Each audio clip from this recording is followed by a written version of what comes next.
Series میں جو کہانی میں آپ کو سنا رہی ہوں اس کا عنوان ہے خون کا بدلہ خون۔ اس کے مصنف ہیں طاہر جاوید مغل اور یہ انسپکٹر نواز خان سیریز کی کہانی ہے۔ یہ اس کا دوسرا اور آخری حصہ ہے۔ وہ دونوں آدمی مجھے اپنے درمیان لے کر حاجی مرجان کے ٹال میں داخل ہوئے اور لکڑیوں کے بڑے بڑے انباروں سے گزر کر نیچی چھت والے ایک کشادہ کمرے میں لے آئے۔ اس کمرے میں ایک بڑی انگیٹھی دہک رہی تھی اور اس کے دھوئیں سے کمرے کی چھت سیاہ نظر آ رہی تھی۔ اس نیم تاریک کمرے میں 4 افراد مزید موجود تھے۔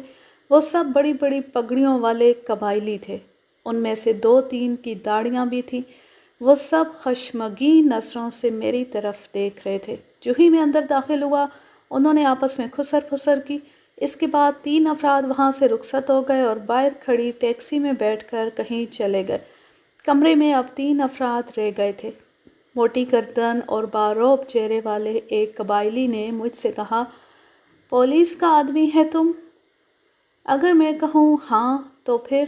اس نے ایک دم چادر کے اندر سے کوئی 2 فٹ لمبا چھرا نکال لیا۔ کچھ عجیب سی بناوٹ تھی اس چھرے کی، کچھ کرپان جیسا اور کچھ تلوار جیسا۔ قبائلی بے حد خونخوار لہجے میں بولا، جو پوچھتا ہے اس کا سیدھا سیدھا جواب دو ورنہ ابھی مار کر یہاں فرش میں گاڑ دے گا۔ قیامت تک کسی کو پتہ نہیں چلے گا کہ کہاں گیا پولیس والا۔ قبائلی ہے، پولیس کے باپ کا باپ بھی ہمارا کچھ نہیں بگاڑ سکتا۔ ایک دم میرا دماغ گھوم گیا۔ کمرے میں اس وقت کل 3 آدمی تھے۔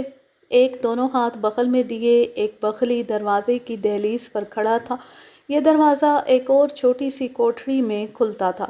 چھرے والا اس شخص کے بالکل قریب موجود تھا۔ میں نے اچانک چھرے والے کو دھکا دیا۔ وہ دہلیز پر کھڑے شخص سے ٹکرایا اور دونوں کوٹری کے اندر جا گرے۔ میں نے کمرے میں داخل ہوتی کوٹری کے دروازے کو تاڑ لیا تھا۔ اس میں باہر کی طرف آہنی کنڈی موجود تھی۔ جو ہی دونوں افراد کوٹری میں گرے میں نے لپک کر دروازہ بند کر کے باہر سے کنڈی چڑھا دی۔ 1 سیکنڈ کے اندر اندر دونوں افراد کوٹری میں بند ہو چکے تھے۔ تیسرا شخص لپک کر میری طرف آیا۔ میں نے اس کے سینے پر لات جمائی اور وہ حلق سے بری سی آواز نکالتا ہوا واپس دیوار سے جا ٹکرایا۔ اس کے نیفے میں چھوٹا پسٹل تھا۔ پسٹل نکالنے کے لیے اس نے پیٹ سے قمیض اوپر اٹھائی لیکن بہت دیر ہو چکی تھی۔ میں نے اس سے کہیں پہلے اپنا 38 بور ریوالور ہاتھ میں لے لیا تھا۔ خبردار، میں نے بازو سیدھا کر کے مد مقابل کو نشانے پر لے لیا۔ وہ ذرا ٹھٹکا تو میں نے 2 قدم چل کر ریوالور کی سیاہ نال اس کی کنپٹی سے لگا دی۔ اس کا سرخ و سفید رنگ ایک دم برف کی مانند سفید ہو گیا۔ اندر پھنس جانے والے افراد زور و شور سے دروازہ پیٹ رہے تھے اور پشتوں میں پتہ نہیں کیا واہ ویلا کر رہے تھے۔ باہر رہ جانے والا شخص جسے میں نے ریوالور کے نشانے پر رکھ لیا تھا ان دونوں سے زیادہ تجربے کار اور باروب دکھائی دیتا تھا۔ اس نے اپنی بڑی بڑی بے حد گہری آنکھوں سے میری طرف دیکھا۔ میں نے بے حد سرد لہجے میں کہا، پولیس کو اتنا بھی کمزور مت سمجھو خان۔ میں چاہوں تو تمہیں بھی یہاں کسی کمرے میں بند کر دوں اور ایک ٹیلی فون کر کے 2 درجن پولیس والے یہاں بلا لوں، لیکن میں یہاں مار دھاڑ کے لیے نہیں بات چیت کے لیے آیا ہوں۔ بے شک 2 ہفتے پہلے میرے تھانے کی حدود میں قتل ہو چکا ہے، لیکن میں کسی کو گرفتار کرنا نہیں چاہتا اور نہ پوچھ گچھ کرنا چاہتا ہوں۔ تو پھر کس لیے آیا ہے یہاں؟ یہ جھگڑا ختم کرنے کے لیے۔ میں ملک بخت سے ملنا چاہتا ہوں۔ کون ملک بخت؟ قبائلی نے لاپرواہی سے پوچھا۔ میں نے ریوالور نیچے جھکا کر ہولسٹر میں رکھ لیا اور آگے بڑھ کر کوٹری کا دروازہ کھول لیا۔ دونوں بپھرے ہوئے قبائلی باہر نکل آئے۔ ایک کے ہاتھ میں ریوالور اور دوسرے کے ہاتھ میں چھرا نظر آ رہا تھا۔ ایک لمحے کے لیے تو یوں لگا کہ وہ مجھ پر جھپٹ پڑیں گے، لیکن پھر صورتحال دیکھ کر وہ ذرا ٹھنڈے پڑ گئے۔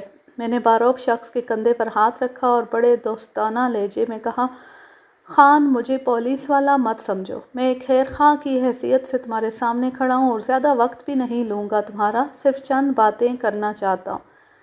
باروب شخص کے چہرے پر کشمکش کے آثار نظر آئے، پھر وہ چارپائی کی طرف اشارہ کرتے ہوئے بولا، بیٹھو۔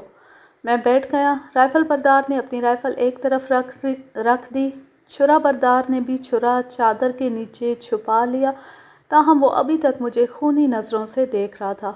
میرے کچھ کہنے سے پہلے ہی باروب شخص بولا، ہم کو یقین ہے کہ تم پولیس والا ہے، کیونکہ تم نصیب خان کا پیچھا کرتے ہوئے یہاں تک آیا ہے۔ ہمارا بات پتہ نہیں تمہاری سمجھ میں آئے یا نہیں، لیکن ہم بتانا اپنا فرض سمجھتا ہے۔ جس طرح تم لوگوں کا قانون ہے، اس طرح ہمارا بھی قانون ہے، اور ہمارے قانون کے مطابق ابراہیم خان کا داماد قتل کا مجرم ہے۔ ہم نے اس کو مارنا ہے اور ہر صورت میں مارنا ہے۔ ہاں، اس بات کا ہم تم سے وعدہ کرتا ہے کہ اسے یہاں نہیں مارے گا۔ اس نے ہم سے کچھ دن کا مہلت لے رکھا ہے۔ جب مہلت ختم ہو جائے گا، ہم اس کو پکڑ کر اپنے وطن لے جائے گا اور وہاں جا کر اسے گولی مارے گا۔ ہمارا تمہارا کوئی جھگڑا نہیں ہے، اس لیے ہم تم کو یہ برادرانہ مشورہ دیتا ہے کہ اس معاملے سے نکل جاؤ۔ کوئی فائدہ نہیں ہے کہ تم اس معاملے میں پڑو۔ تم بخت خان ہو؟ نہیں، بخت خان ہمارا بڑا بھائی ہے، لیکن تم جو اس سے کہنا چاہتا ہے وہ مجھ سے کہہ سکتا ہے۔ دیکھو خان صاحب، قبائلی قانون کا تھوڑا بہت مجھے بھی پتہ ہے۔ اکثر قبیلوں میں خون کا بدلہ خون ہوتا ہے، لیکن آپ یہ بھی تو دیکھیں کہ ایک شخص کے بدلے آپ ابراہیم کا پورا کنبہ اجاڑ چکے ہیں، یہاں تک کہ وہ خود بھی جان سے ہاتھ دھو بیٹھا ہے۔ کیا اب بھی آپ لوگوں کے نزدیک انصاف کے تقاضے پورے نہیں ہوئے؟ میرے خیال میں تو۔ اچانک مجھے چپ ہونا پڑا۔ کمرے میں موجود قبائلی بھی چونک کر دروازے کی طرف دیکھنے لگے۔ ایک عورت زور سے چیخی تھی، پھر دروازہ دھماکے سے کھلا اور چیخنے والی اندر آ گئی۔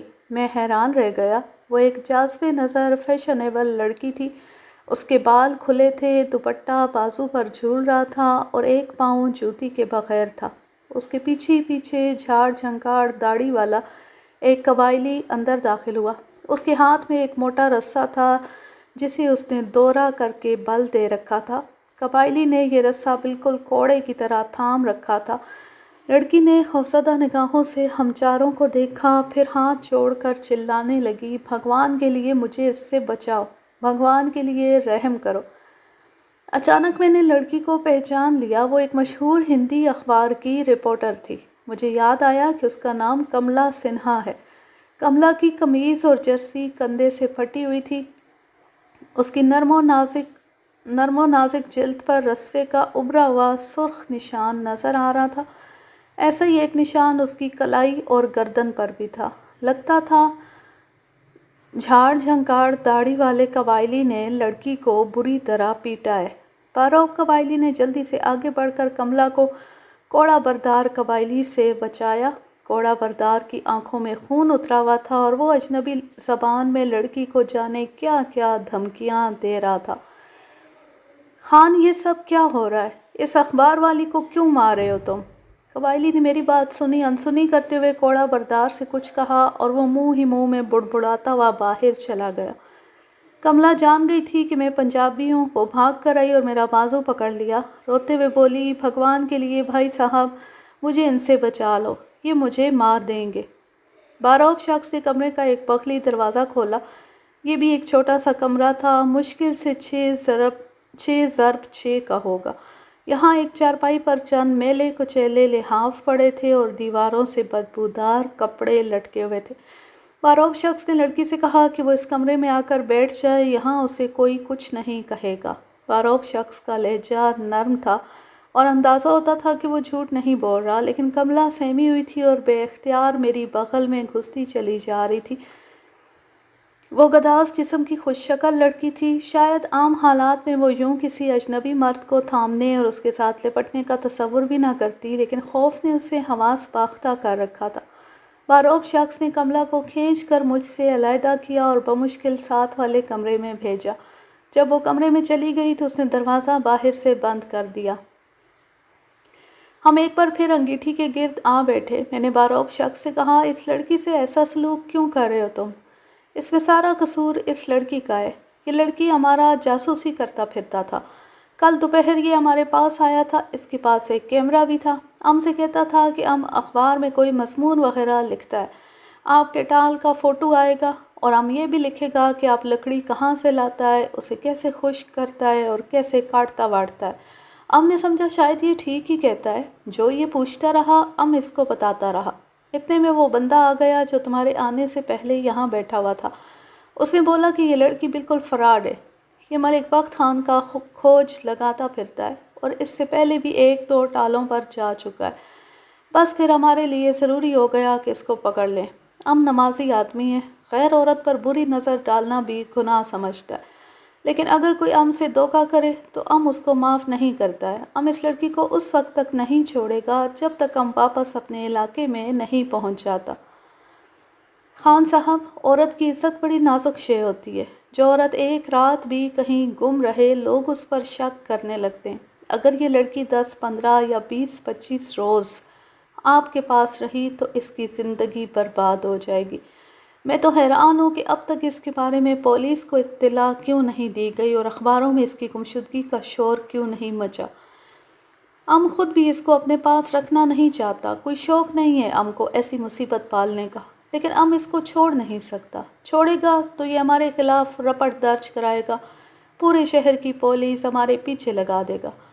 اگر میں ضمانت دوں کہ یہ ایسا نہیں کرے گی اور پولیس بھی تمہارے پیچھے نہیں لگے گی تو پھر بھی ہم کچھ نہیں کر سکتا۔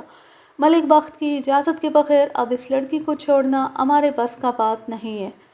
میں نے اس بارے میں باروک شخص سے کھل کر بات چیت کی۔ باروک شخص نے اپنا نام سعد خان بتایا۔ وہ شکل و صورت سے نیک بندہ نظر آتا تھا۔ اپنے ساتھیوں کی طرح غصہ تو اس میں بھی بہت تھا، تاہم وہ کسی کی بات سننے اور سمجھنے کا حوصلہ رکھتا تھا۔ میں نے اس سے کہا کہ وہ لڑکی کو چھوڑ دے۔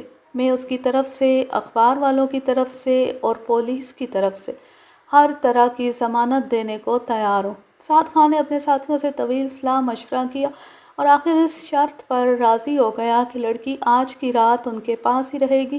وہ اپنے سردار ملک بخت سے اجازت لینے کے بعد کل دوپہر تک اسے رہا کر دیں گے۔ میں نے اندازہ لگا لیا تھا کہ یہ قبائلی بے حد سخت مزاج ہونے کے باوجود بدکار نہیں ہیں اور کملا کی عزت ان کے پاس محفوظ رہے گی۔ ہو سکتا تھا کہ وہ کملا کے ساتھ مار پیٹ بھی نہ کرتے، لیکن چونکہ اس نے فرار ہونے کی کوشش کی تھی اس لیے وہ ہضمناک ہو گئے تھے۔ میں نے سعد خان سے کہا، تم نے کافی سخت شرط لگائی ہے۔ ایک پولیس والے کی حیثیت سے تو میں یہ شرط قبول نہیں کر سکتا، لیکن ایک دوست کی حیثیت سے گنجائش نکال سکتا ہوں۔ میں چاہتا ہوں کہ ہم یہ سارے معاملات صلح صفائی سے طے کریں۔ میری خواہش ہے کہ تم بخت خان سے میری ایک ملاقات کرا دو۔ اس ملاقات کے لیے تم مجھے جہاں کہو گے میں آ جاؤں گا، جس جگہ کہو گے پہنچ جاؤں گا۔ ہم اس بارے میں کل بخت خان سے بات کر کے تم کو بتائے گا۔ ساری باتیں طے کر کے اور کملا سنہا نامی اس اخباری رپورٹر کو تسلی دے کر میں رات 1 بجے کے قریب ڈال سے واپس آ گیا۔ اگلے دن سعد خان وغیرہ نے 12 بجے کملا کو رہا کرنا تھا، لیکن وہ صبح 8:30 بجے ہی تھانے پہنچ گئی۔ وہ گیٹ کے سامنے ایک رکشے سے اتری۔ اس کے پاؤں ننگے، بال بکھرے ہوئے اور سفید چہرے پر ہوائیاں اڑ رہی تھیں۔ وہ رپورٹ درج کرانے تھانے میں آئی تھی، لیکن ایس ایچ او کی کرسی پر مجھے بیٹھے دیکھ کر حیران رہ گئی۔ یہ بالکل فلمی طرز کا ڈرامہ ہوا تھا۔ تو تم، میرا مطلب ہے آپ تھانے دار ہیں؟ بالکل ہوں، لیکن تم اتنی جلدی کیسے؟ بہت افسوس کی بات ہے، وہ برہم ہو کر بولی۔ ایک تھانے دار ہو کر آپ مجھے ان بدماشوں کے رحم و کرم پر چھوڑ آئے۔ ایسا میں نے مجبوری کے تحت کیا تھا، لیکن اس میں رحم و کرم پر چھوڑنے والی کوئی بات نہیں تھی۔ اگر مجھے ذرا سا بھی شبہ ہوتا کہ تمہیں وہاں کوئی نقصان پہنچ سکتا ہے تو میں تمہیں ساتھ لے کر ہی آتا، لیکن تم اتنی جلدی کیسے آ گئی ہو؟ بھاگ کر آئی ہوں وہاں سے۔ وہ خبیث بخت خان مجھے چھوڑنے پر رضامند نہیں ہوا تھا۔ میں نے رات سعد خان اور بخت خان میں ہونے والی ساری گفتگو سن لی تھی۔ ساری رات میں ایک بند دروازے کے نیچے سے مٹی کھودتی رہی اور پھر اوندھی منہ وہاں سے رینگ کر باہر نکل آئی۔ بخت خان کب آیا تھا ٹال پر؟ آنا اس نے کہاں سے تھا؟ وہ وہیں پر تھا۔ وہ شخص جس نے سرخ جرسی پہن رکھی تھی ملک بخت ہی تو تھا۔ وہ بڑا گمسم اور خچرا شخص ہے، دیکھنے والے کو پتہ ہی نہیں چلتا کہ وہ ایک خونی ٹولے کا سردار ہے۔ جب آپ ٹال سے واپس آ گئے تو ملک بخت اور سعد خان وغیرہ نے صلاح مشورہ کیا۔ بخت خان کا خیال تھا کہ آپ ان کو دھوکہ دے رہے ہیں، جو ہی آپ کو پتہ چل گیا کہ ملک بخت کون ہے، آپ سب کو گرفتار کر لیں گے۔ انہوں نے فیصلہ کیا کہ صبح فجر کی نماز کے فوراً بعد وہ ٹال چھوڑ کر چلے جائیں گے اور مجھے بھی اپنے ساتھ لے جائیں گے۔ بس میں نے فوراً وہاں سے نکلنے کے لیے ہاتھ پاؤں مارنے شروع کر دیے۔ کمرے کی زمین کچی تھی اور دروازے کے نیچے 4-5 انچ کی درز بھی تھی۔ میں نے چینی کی ایک ٹوٹی ہوئی پلیٹ سے فرش کھودنا شروع کیا اور کھودتے کھودتے اتنی جگہ بنا لی کہ دروازے کے نیچے سے رینگ کر نکل سکوں۔ ایک بات سمجھ میں نہیں آ رہی، سعد خان نے میرے سامنے تو میں اس چھوٹے سے کمرے میں بند کیا تھا۔ وہ اچھی طرح جانتا تھا کہ بڑے کمرے میں جو بات چیت ہوگی وہ تمہارے کانوں تک بھی پہنچ جائے گی۔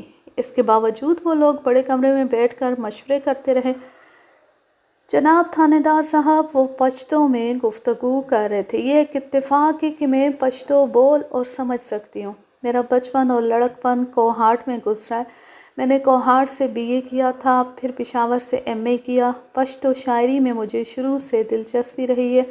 میں نے افغانستان، کابل وغیرہ میں رہنے والے ہندوؤں کے بارے میں ایک معلوماتی کتاب بھی لکھ رکھی ہے۔ آج کل میں سماچار میں کام کر رہی ہوں۔ اس نے مختصر الفاظ میں بڑے اچھے طریقے سے اپنا تعارف کرا دیا تھا۔ کیا میں پوچھ سکتا ہوں کہ اس بخت خاں والے معاملے سے تمہارا کیا تعلق ہے؟ وہی جو آپ کا ہے۔ جیسے آپ یہ تفتیش کر رہے ہیں کہ آزاد علاقے سے آنے والے قبائلی خودکار ہتھیاروں سے لیس ہو کر امرتسر کے چڑے والے چوک تک کیسے پہنچے اور کیسے گل حسن کے سسر کو قتل کرنے میں کامیاب ہوئے، ایسی مجھے بھی اس معاملے کی جستجو تھی۔ جب مجھے پتہ چلا کہ قاتلوں کا اصل نشانہ گل حسن تھا اور وہ اپنی نوبیاہتا بیوی کے ساتھ قاتلوں سے چھپتا پھرتا ہے، تو میرے دل میں آئی کہ میں اس دشمنی کی اصل وجہ معلوم کروں۔ اسی دوران مجھے پتہ چلا کہ قبائلیوں کا سردار ملک بخت نامی شخص ہے۔ میں ملک بخت کو کھوجتی ہوئی الیگزینڈر گراؤنڈ کے اس ٹال تک جا پہنچی۔ میں اس نوجوان اور باہمت پریس رپورٹر کے پختہ ارادے سے متاثر ہوا۔ بے شک وہ ہندو تھی اور مسلمان پولیس والوں سے ہندو اخبار والوں کا رویہ اچھا نہیں ہوتا، لیکن میں کملا سنہا کی تعریف کیے بغیر نہ رہ سکا۔ میری تھوڑی سی تعریف نے کملا کو اور بھی شیئر کر دیا۔ وہ بولی، نواز خان صاحب، یہ بات تو یقینی ہے کہ سعد خان اور ملک بخت اب ٹال پر نہیں رہے ہوں گے۔ ملک بخت اب کہاں ہیں؟ یہ بڑا اہم سوال، اور اس سوال کا جواب آپ کو صرف اور صرف میں دے سکتی ہوں۔ تم کو کیسے معلوم؟ مجھ کو ایسے معلوم کہ میں نے کشٹ اٹھایا ہے، وقت صرف کیا ہے، خجل خراب ہوئی ہوں۔ پورے 4 دن ہو گئے ہیں کہ دفتر سے غیر حاضر ہوں۔ نہ گھر والوں کو کچھ بتا کر آئی ہوں اور نہ دفتر والوں کو، اور شاید یہ غلطی ہی تھی میری۔ اگر یہ قبائلی مجھے اٹھا کر لے جاتے تو کسی کو خبر بھی نہ ہوتی کہ کہاں گئی کملا۔ اس کی باتوں سے اندازہ ہو رہا تھا کہ وہ خاصے آزاد خیال گھرانے سے ہے اور اپنے کام کے سلسلے میں اکثر گھر سے باہر رہتی ہے۔ غالباً یہی وجہ ہے کہ اسے قریباً 36 گھنٹے قبائلیوں نے اپنے قبضے میں رکھا تھا اور اس کے باوجود کسی کو پتہ نہیں چلا تھا کہ وہ کسی مصیبت میں گرفتار ہے۔ کیا اس ٹال کے علاوہ بھی ملک بخت کا کوئی ٹھکانہ ہے؟ ہاں، کملا نے اپنے ریشمی بالوں کو انگلیوں سے سنوار کر بڑے اطمینان سے کہا، امرتسر جالندھر روڈ پر 10ویں میل کے قریب ایک ٹرک اڈہ ہے۔ یہ اڈہ حاجی بابا کے نام سے مشہور ہے۔ میں حاجی بابا سے مل چکی ہوں، اس کے پاس اکثر پٹھان ڈرائیور آ کر ٹھہرتے ہیں۔ امرتسر آنے کے بعد ملک بخت اور سعد خان بھی پہلے حاجی بابا کے پاس ہی ٹھہرے تھے۔ میرا من گواہی دے رہا ہے کہ وہ اب اس کے پاس چلے گئے ہیں۔ کملا سنہا کی اطلاع 100% درست تھی۔ میں نے اپنے 2 ہوشیار مخبروں کے ذریعے پتہ کرایا تو معلوم ہوا کہ حاجی بابا کے ڈیرے پر آج دوپہر چند مہمان آئے ہیں اور ان خاص مہمانوں کو ٹھہرانے کے لیے حاجی بابا نے اسپیشل طور پر 2 کمرے خالی کرائے ہیں۔ اسی رات قریباً 8 بجے میں حاجی بابا کے ڈیرے پر جا پہنچا۔ میں سفید کپڑوں میں تھا اور بالکل خالی ہاتھ تھا۔ حاجی بابا کے ملازم نے پہلے تو مجھے اندر ہی نہیں جانے دیا۔ جب میں نے بطور انسپکٹر تعارف کرایا تو وہ نرم پڑ گیا۔ اس دوران اتفاقاً سعد خان بھی باہر نکل آیا۔ مجھے دیکھ کر اس کی آنکھیں کھلی رہ گئیں۔ ایک لمحے کے لیے مجھے محسوس ہوا کہ وہ اپنی چادر کے نیچے سے پستول نکالنے لگا ہے۔ میں نے اس کی طرف ہاتھ اٹھاتے ہوئے کہا، میں بالکل خالی ہاتھ آیا ہوں سعد خان، اور بالکل اکیلا ہوں۔ تمہیں کسی طرح پریشان ہونے کی ضرورت نہیں۔ سعد خان کچھ دیر مجھے گھورتا رہا، پھر بھاری لہجے میں بولا، وہ لڑکی تو چلا گیا، اب کیا چاہتا ہے تم؟ میرا اس لڑکی سے کوئی تعلق نہیں، نہ میں اسے لایا تھا نہ لے کر گیا ہوں۔ میں تو صرف ملک بخت سے ملنا چاہتا ہوں۔ بس ایک بار ملک سے بات ہو جائے، پھر میری راہ الگ، تمہاری الگ۔ وہ کچھ دیر گہری نظروں سے مجھے دیکھتا رہا۔ کبھی لگتا تھا کہ ایک دم مجھ پر جھپٹ پڑے گا، کبھی پرسکون نظر آنے لگتا تھا۔ آخر اس نے ایک گہری سانس لی اور حتمی فیصلے پر پہنچ گیا۔ آؤ میرے ساتھ، اس نے کہا اور واپس مڑ گیا۔ میں اس کے پیچھے پیچھے چل دیا۔ ایک نیم تاریک برآمدے سے گزر کر ہم ایک کشادہ کمرے میں پہنچے۔ یہاں 2-3 پٹھان بیٹھے تھے۔ ان میں وہ سرخ جرسی والا بھی تھا جس کے بارے میں کملا نے بتایا تھا کہ وہ ملک بخت ہے۔ ملک بخت کے ہاتھ میں موٹے دانوں کی ایک چھوٹی سی تسبیح تھی اور وہ عادتاً اسے پھیرتا چلا جا رہا تھا۔ بہت غلط استعمال تھا یہ تسبیح کا۔ میں نے اگلے دن پون گھنٹے میں دیکھا کہ ملک بخت کسی سے جھگڑا کرتا تھا یا گالی بھی دیتا تھا تو تسبیح اس کے ہاتھوں میں مسلسل گردش کرتی رہتی تھی۔ سعد خاں اور ملک بخت نے کچھ دیر آپس میں پشتو ماری، پھر ملک بخت نے میری طرف متوجہ ہوتے ہوئے کہا، ہاں بولو، کیا بات کرنا چاہتا ہے تم؟ ملک بخت، میرا خیال ہے تھوڑا بہت تو تمہیں سعد خاں نے بتا ہی دیا ہوگا۔ میں تم سے گل حسن اور اس کی بیوی سمر کے بارے میں بات کرنا چاہتا ہوں، لیکن ان کے بارے میں کوئی بات نہیں کرنا چاہتا۔ اکبر کے قاتل کا نام بھی تمہاری زبان سے سننا نہیں چاہتا۔ تم شہری لوگ ہو، تمہیں کچھ معلوم نہیں، قبیلے کے رسم و رواج کیا ہوتے ہیں اور جرگے کے فیصلوں کی کیا عزت ہوتی ہے۔ نے گل حسن کا جان لینا ہے اور خدا کی قسم لینا ہے، چاہے اس کے لیے کو اپنا 100 جانیں بھی قربان کرنا پڑے۔ اگر تم اپنی مرضی سے یہاں آیا ہے تو یہ تمہارا بے وقوفی ہے، اور اگر تم کو گل حسن نے بھیجا ہے تو وہ اپنے ساتھ بہت برا کر رہا ہے۔ نے اس کو اس لیے مہلت نہیں دیا تھا کہ وہ پولیس والوں کو سفیر بنا بنا کر ہمارے پاس بھیجے۔ تمہیں کون کہتا ہے کہ مجھے گل حسن نے بھیجا ہے؟ میں پولیس انسپکٹر ہوں اور اپنے علاقے میں ہونے والا ہر غیر قانونی کام روکنا میرا فرض ہے۔ یہاں کوئی غیر قانونی کام نہیں ہو رہا۔ جس جرم کو خود مجرم قبول کر رہا ہے اور خود کو سزا کا حقدار سمجھ رہا ہے، اس جرم کی سزا کو تم کیوں غیر قانونی کام سمجھ رہا ہے؟ اس لیے کہ یہ آزاد علاقہ نہیں اور یہاں مجرم کو صرف عدالت سزا دے سکتی ہے۔ کافی دیر ہم دونوں میں بحث مباحثہ ہوتا رہا۔ 1-2 بار تلخی تک بھی نوبت آئی۔ ملک بخت گل حسن کے بارے میں کوئی بات سننے کو تیار نہیں تھا۔ اس نے صاف لفظوں میں کہہ دیا کہ میں زیادہ سے زیادہ اسے پھانسی چڑھا سکتا ہوں، سو چڑھا دوں، لیکن اس سے گل حسن کی جان نہیں بچے گی۔ دیکھو انسپکٹر، تم چل کر ہمارے پاس آیا، تم اس وقت ہمارے مہمان کی طرح ہے، اس لیے ہم تم سے کسی طرح کا دشمنی نہیں کر سکتا، ورنہ کوئی اس طرح ہمارے سامنے اس قاتل کا حمایت کرتا تو زندہ واپس نہ جاتا۔ ہمارا صبر اب ختم ہوتا جا رہا ہے، اس لیے بہتر ہے کہ تم یہاں سے چلے جاؤ۔ صبر میرا بھی ختم ہوتا جا رہا تھا، لہٰذا میں نے بہتر سمجھا کہ یہاں سے اٹھ ہی جاؤں۔ ٹھیک ہے ملک بخت، اب تم سے جب ملاقات ہوگی کسی اور ڈھنگ سے ہوگی۔ میں ٹرک اڈے سے باہر نکلا تو 10 بج چکے تھے۔ ہر طرف یک وسطیٰ تاریکی کا راج تھا۔ اڈے کے سامنے سے گزرنے والی سڑک بھی سنسان نظر آ رہی تھی۔ ایک ہی میرے دل میں ایک اندیشہ سا جاگ اٹھا۔ بعض قبائلی بڑے کٹر مزاج ہوتے ہیں، جانی دشمن بھی گھر میں آ جائے تو اس کو مہمان سمجھتے ہیں، لیکن جو ہی مہمان گھر سے نکلا ٹھائیں سے گولی داغ دی۔ میں بھی ٹرک اڈے سے نکل آیا تھا، کیا خبر کسی قبائلی کا دماغ الٹ جاتا۔ کوئی سواری بھی نہیں تھی میرے پاس، بڑی سڑک تک پیدل ہی جانا تھا۔ دفتن ایک چھوٹی سی کار لہراتی ہوئی آئی اور عین میرے سامنے آن رکی۔ میں نے جھک کر دیکھا، اس میں کملا سنہا بیٹھی ہوئی تھی۔ بڑی ادا سے مسکرا کر بولی، مجھے پتا تھا آپ کو میری ضرورت پڑے گی، کہیے غلط تو نہیں کہہ رہی ہوں؟ میں دروازہ کھول کر بیٹھ گیا۔ بات تو تمہاری ٹھیک ہے، لیکن اس وقت تنہا تنہا تمہیں یہاں نہیں آنا چاہیے تھا۔ اب کی بار ملک بخت وغیرہ نے تمہیں پکڑ لیا تو کوئی رعایت نہیں کریں گے۔ اس سنسان راستے پر وہ آپ کے پیچھے پڑ جاتے تو رعایت انہوں نے آپ سے بھی نہیں کرنی تھی۔ اس کے ساتھ ہی اس نے گاڑی تیزی سے آگے بڑھا دی۔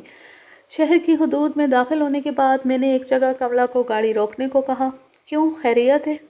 خیریت نہیں ہے۔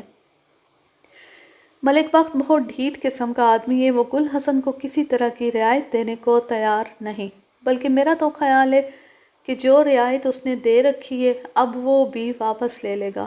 کیا مطلب؟ گل حسن نے ملک بخش سے چند ہفتوں کی مہلت مانگ رکھی ہے۔ غالباً وہ چاہتا ہے کہ خود کو ملک کے حوالے کرنے سے پہلے اپنی بیوی کا کوئی انتظام کر جائے۔ وہ اسے بے سہارا نہیں چھوڑنا چاہتا۔ میں نے اصلی بات کملا کو نہیں بتائی اور نہ ہی میں بتا سکتا تھا۔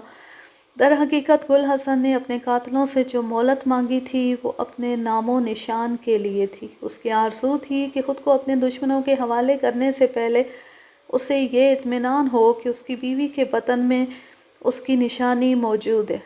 آپ کا مطلب ہے کہ ملک بخت وغیرہ اب اپنی دی ہوئی مہلت کا خیال نہیں کریں گے؟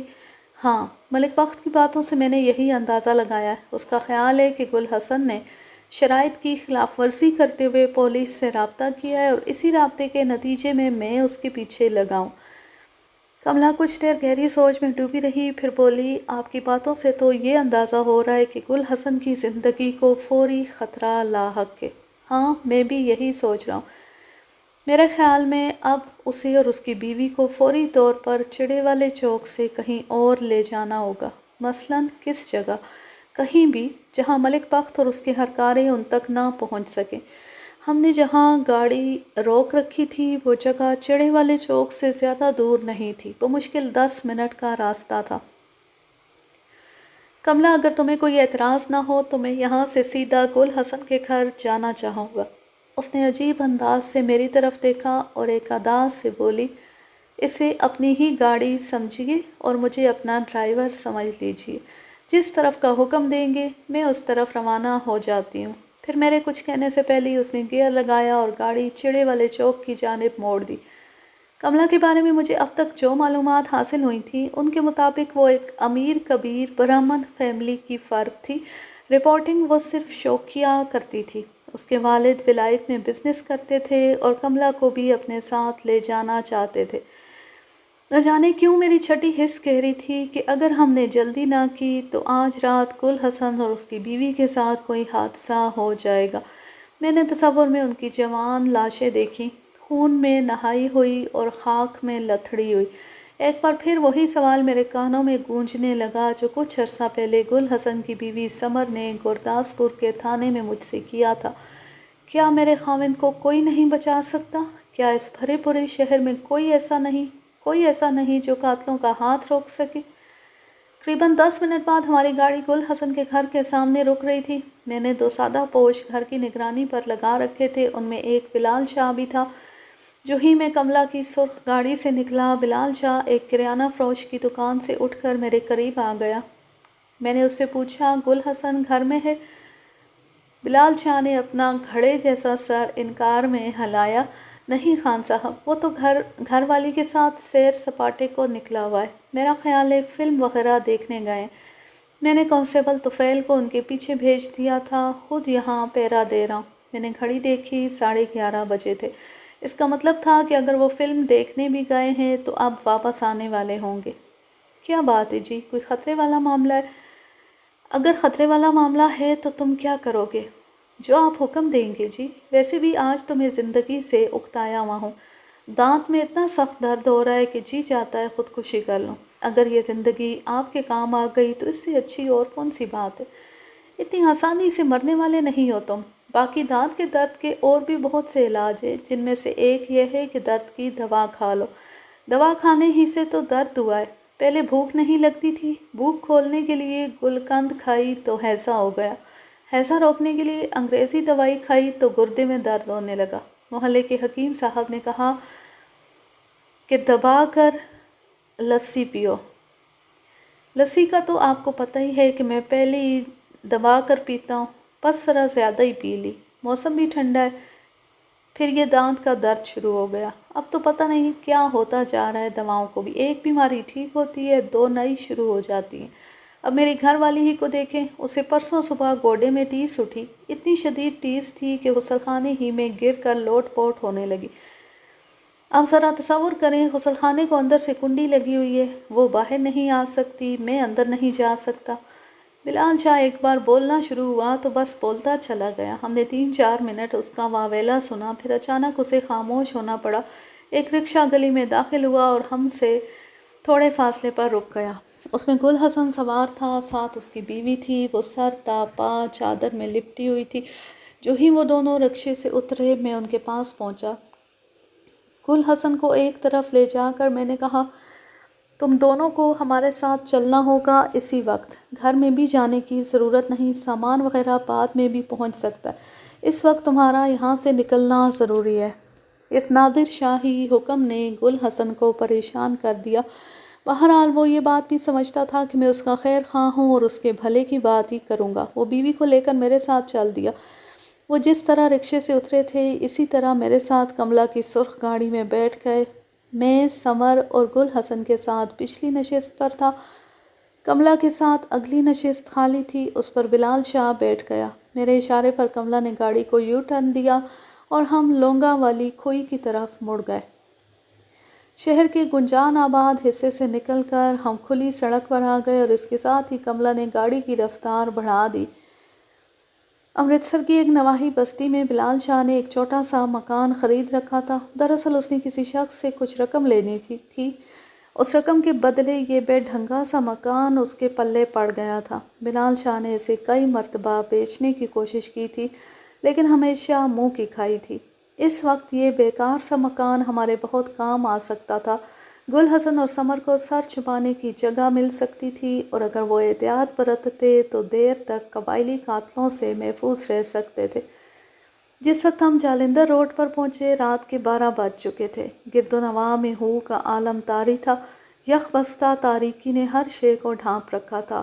یہ پہلا موقع تھا کہ کسی شخص کی جان بچانے کے لیے مجھے اس طرح کی کارروائی کرنا پڑ رہی تھی، ورنہ جس طرح کے حالات تھے ہماری بجائے ملک بخت وغیرہ کو چھپنے کی ضرورت تھی۔ وہ ایک شخص کو قتل کرنا چاہتے تھے اور اپنے ارادے کا کھلم کھلا اظہار بھی کر رہے تھے۔ دراصل یہاں مسئلہ قبائلی رسم و رواج کا آ گیا تھا اور کسی وقت تو محسوس ہوتا تھا کہ پولیس بھی ان رسم و رواج کے سامنے بے بس ثابت ہوگی۔ اس وقت ہم جالندھر روڈ کے 8ویں یا 9ویں میل کے پاس تھے جب اچانک مجھے محسوس ہوا کہ ہمارا تعاقب ہو رہا ہے۔ تیز روشنیوں والی ایک جیپ یا ویگن نما گاڑی مسلسل ہمارے پیچھے آ رہی تھی۔ اس گاڑی کا ہمارا درمیانی فاصلہ بھی آہستہ آہستہ کم ہو رہا تھا۔ پھر دھماکوں سے اوپر تلے 2 گولیاں چلیں۔ یہ خودکار رائفل کے فائر تھے۔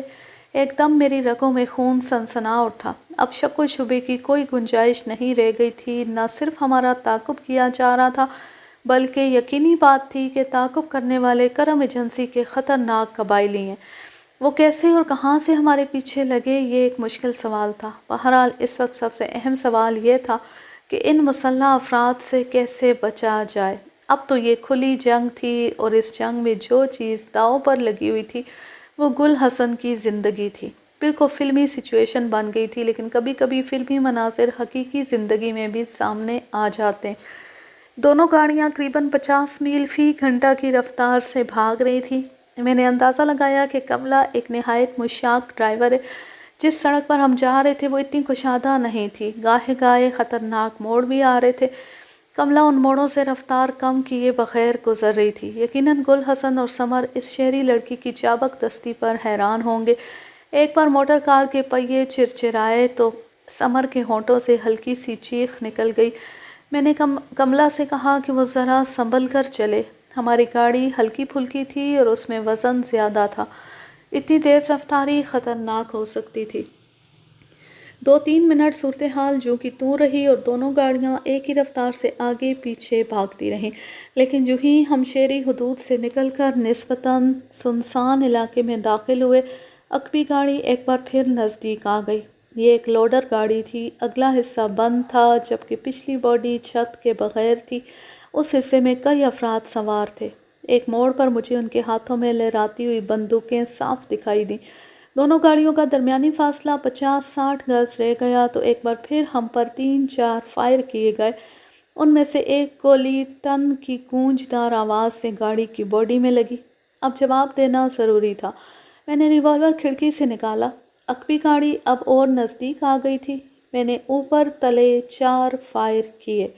جیسا کہ بعد میں پتہ چلا ان میں سے ایک فائر گاڑی کی ونڈ سکرین میں لگا تھا اور اس نے ملک بخت کو معمولی زخمی بھی کیا تھا۔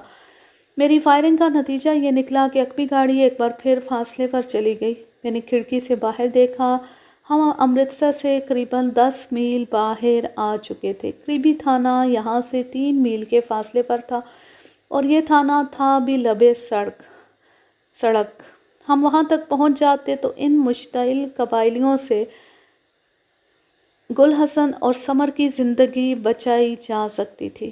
ڈرائیونگ میں کملا کی مہارت واقعی قابل داد تھی۔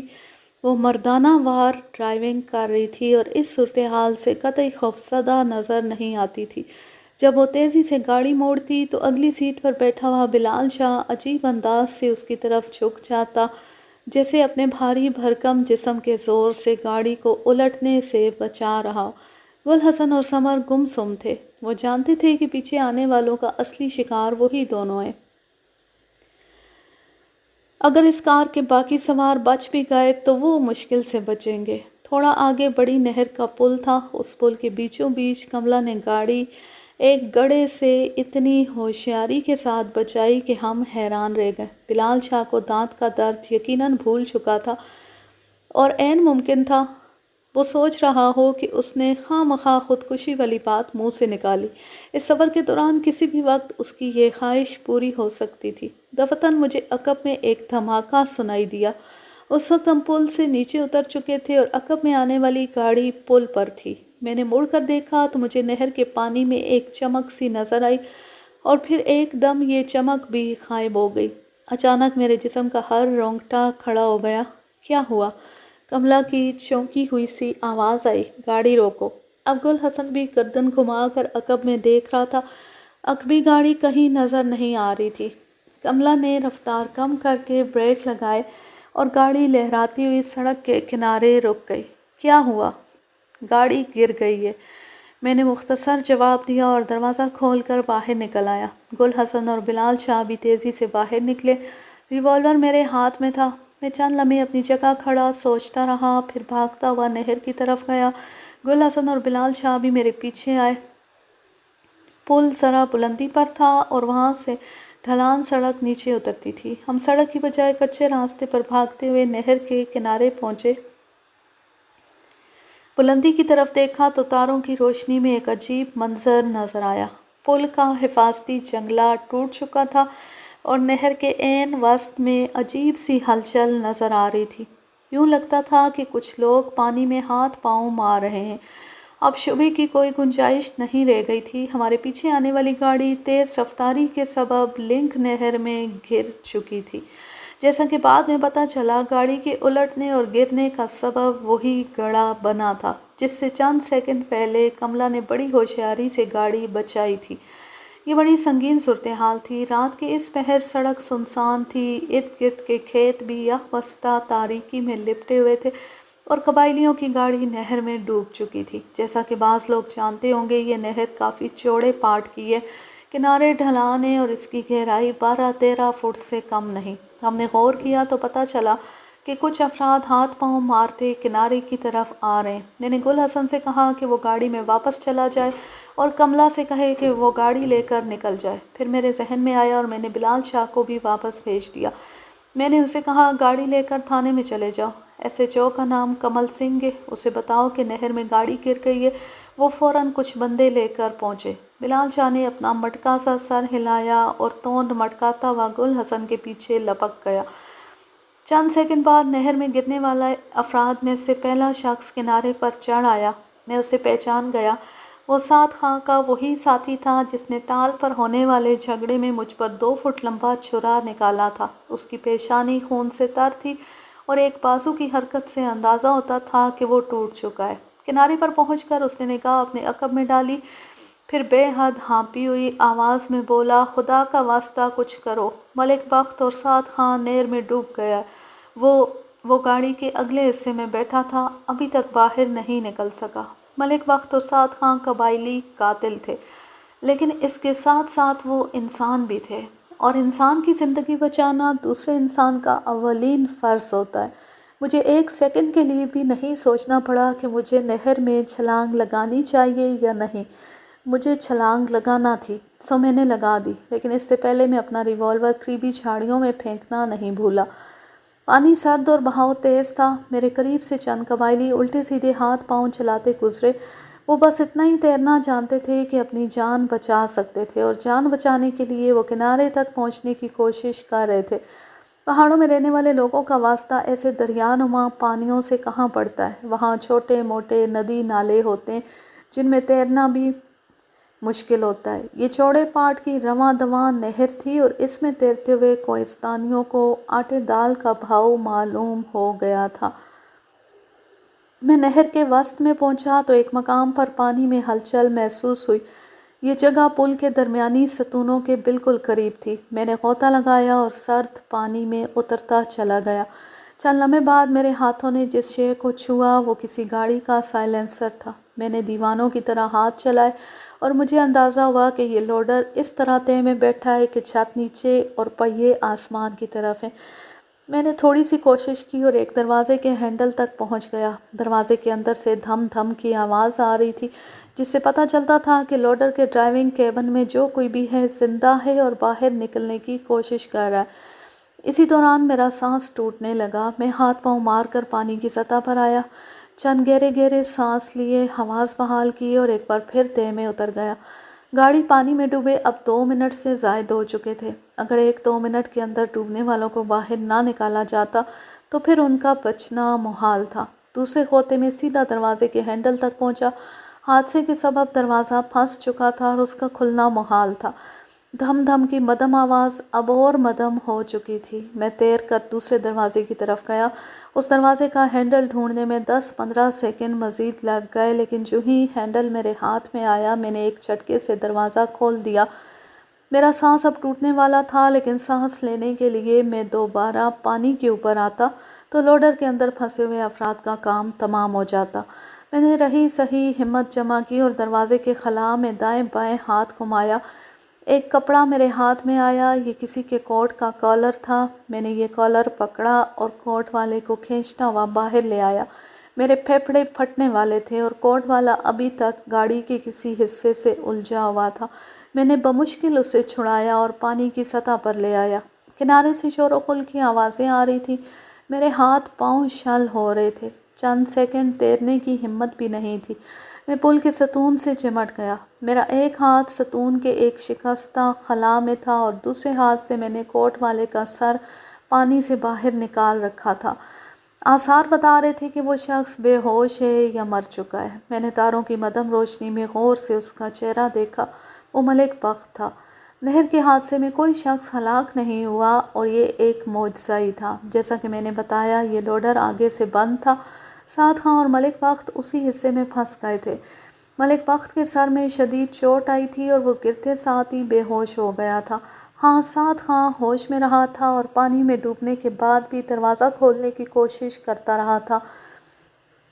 دروازہ کھول کر میں نے ملک بخت کو باہر نکال لیا تھا۔ ملک بخت کے نکلنے کے بعد سعد خاں کے لیے بھی نکلنا ممکن ہو گیا تھا اور وہ کھلے ہوئے دروازے میں سے ہو کر سطح آب پر آ گیا تھا۔ چونکہ اس وقت تک بلال شاہ پولیس لے کر نہیں پہنچا تھا، لہٰذا تمام قبائلی کنارے پر جمع ہو کر شور و غل کرنے لگا۔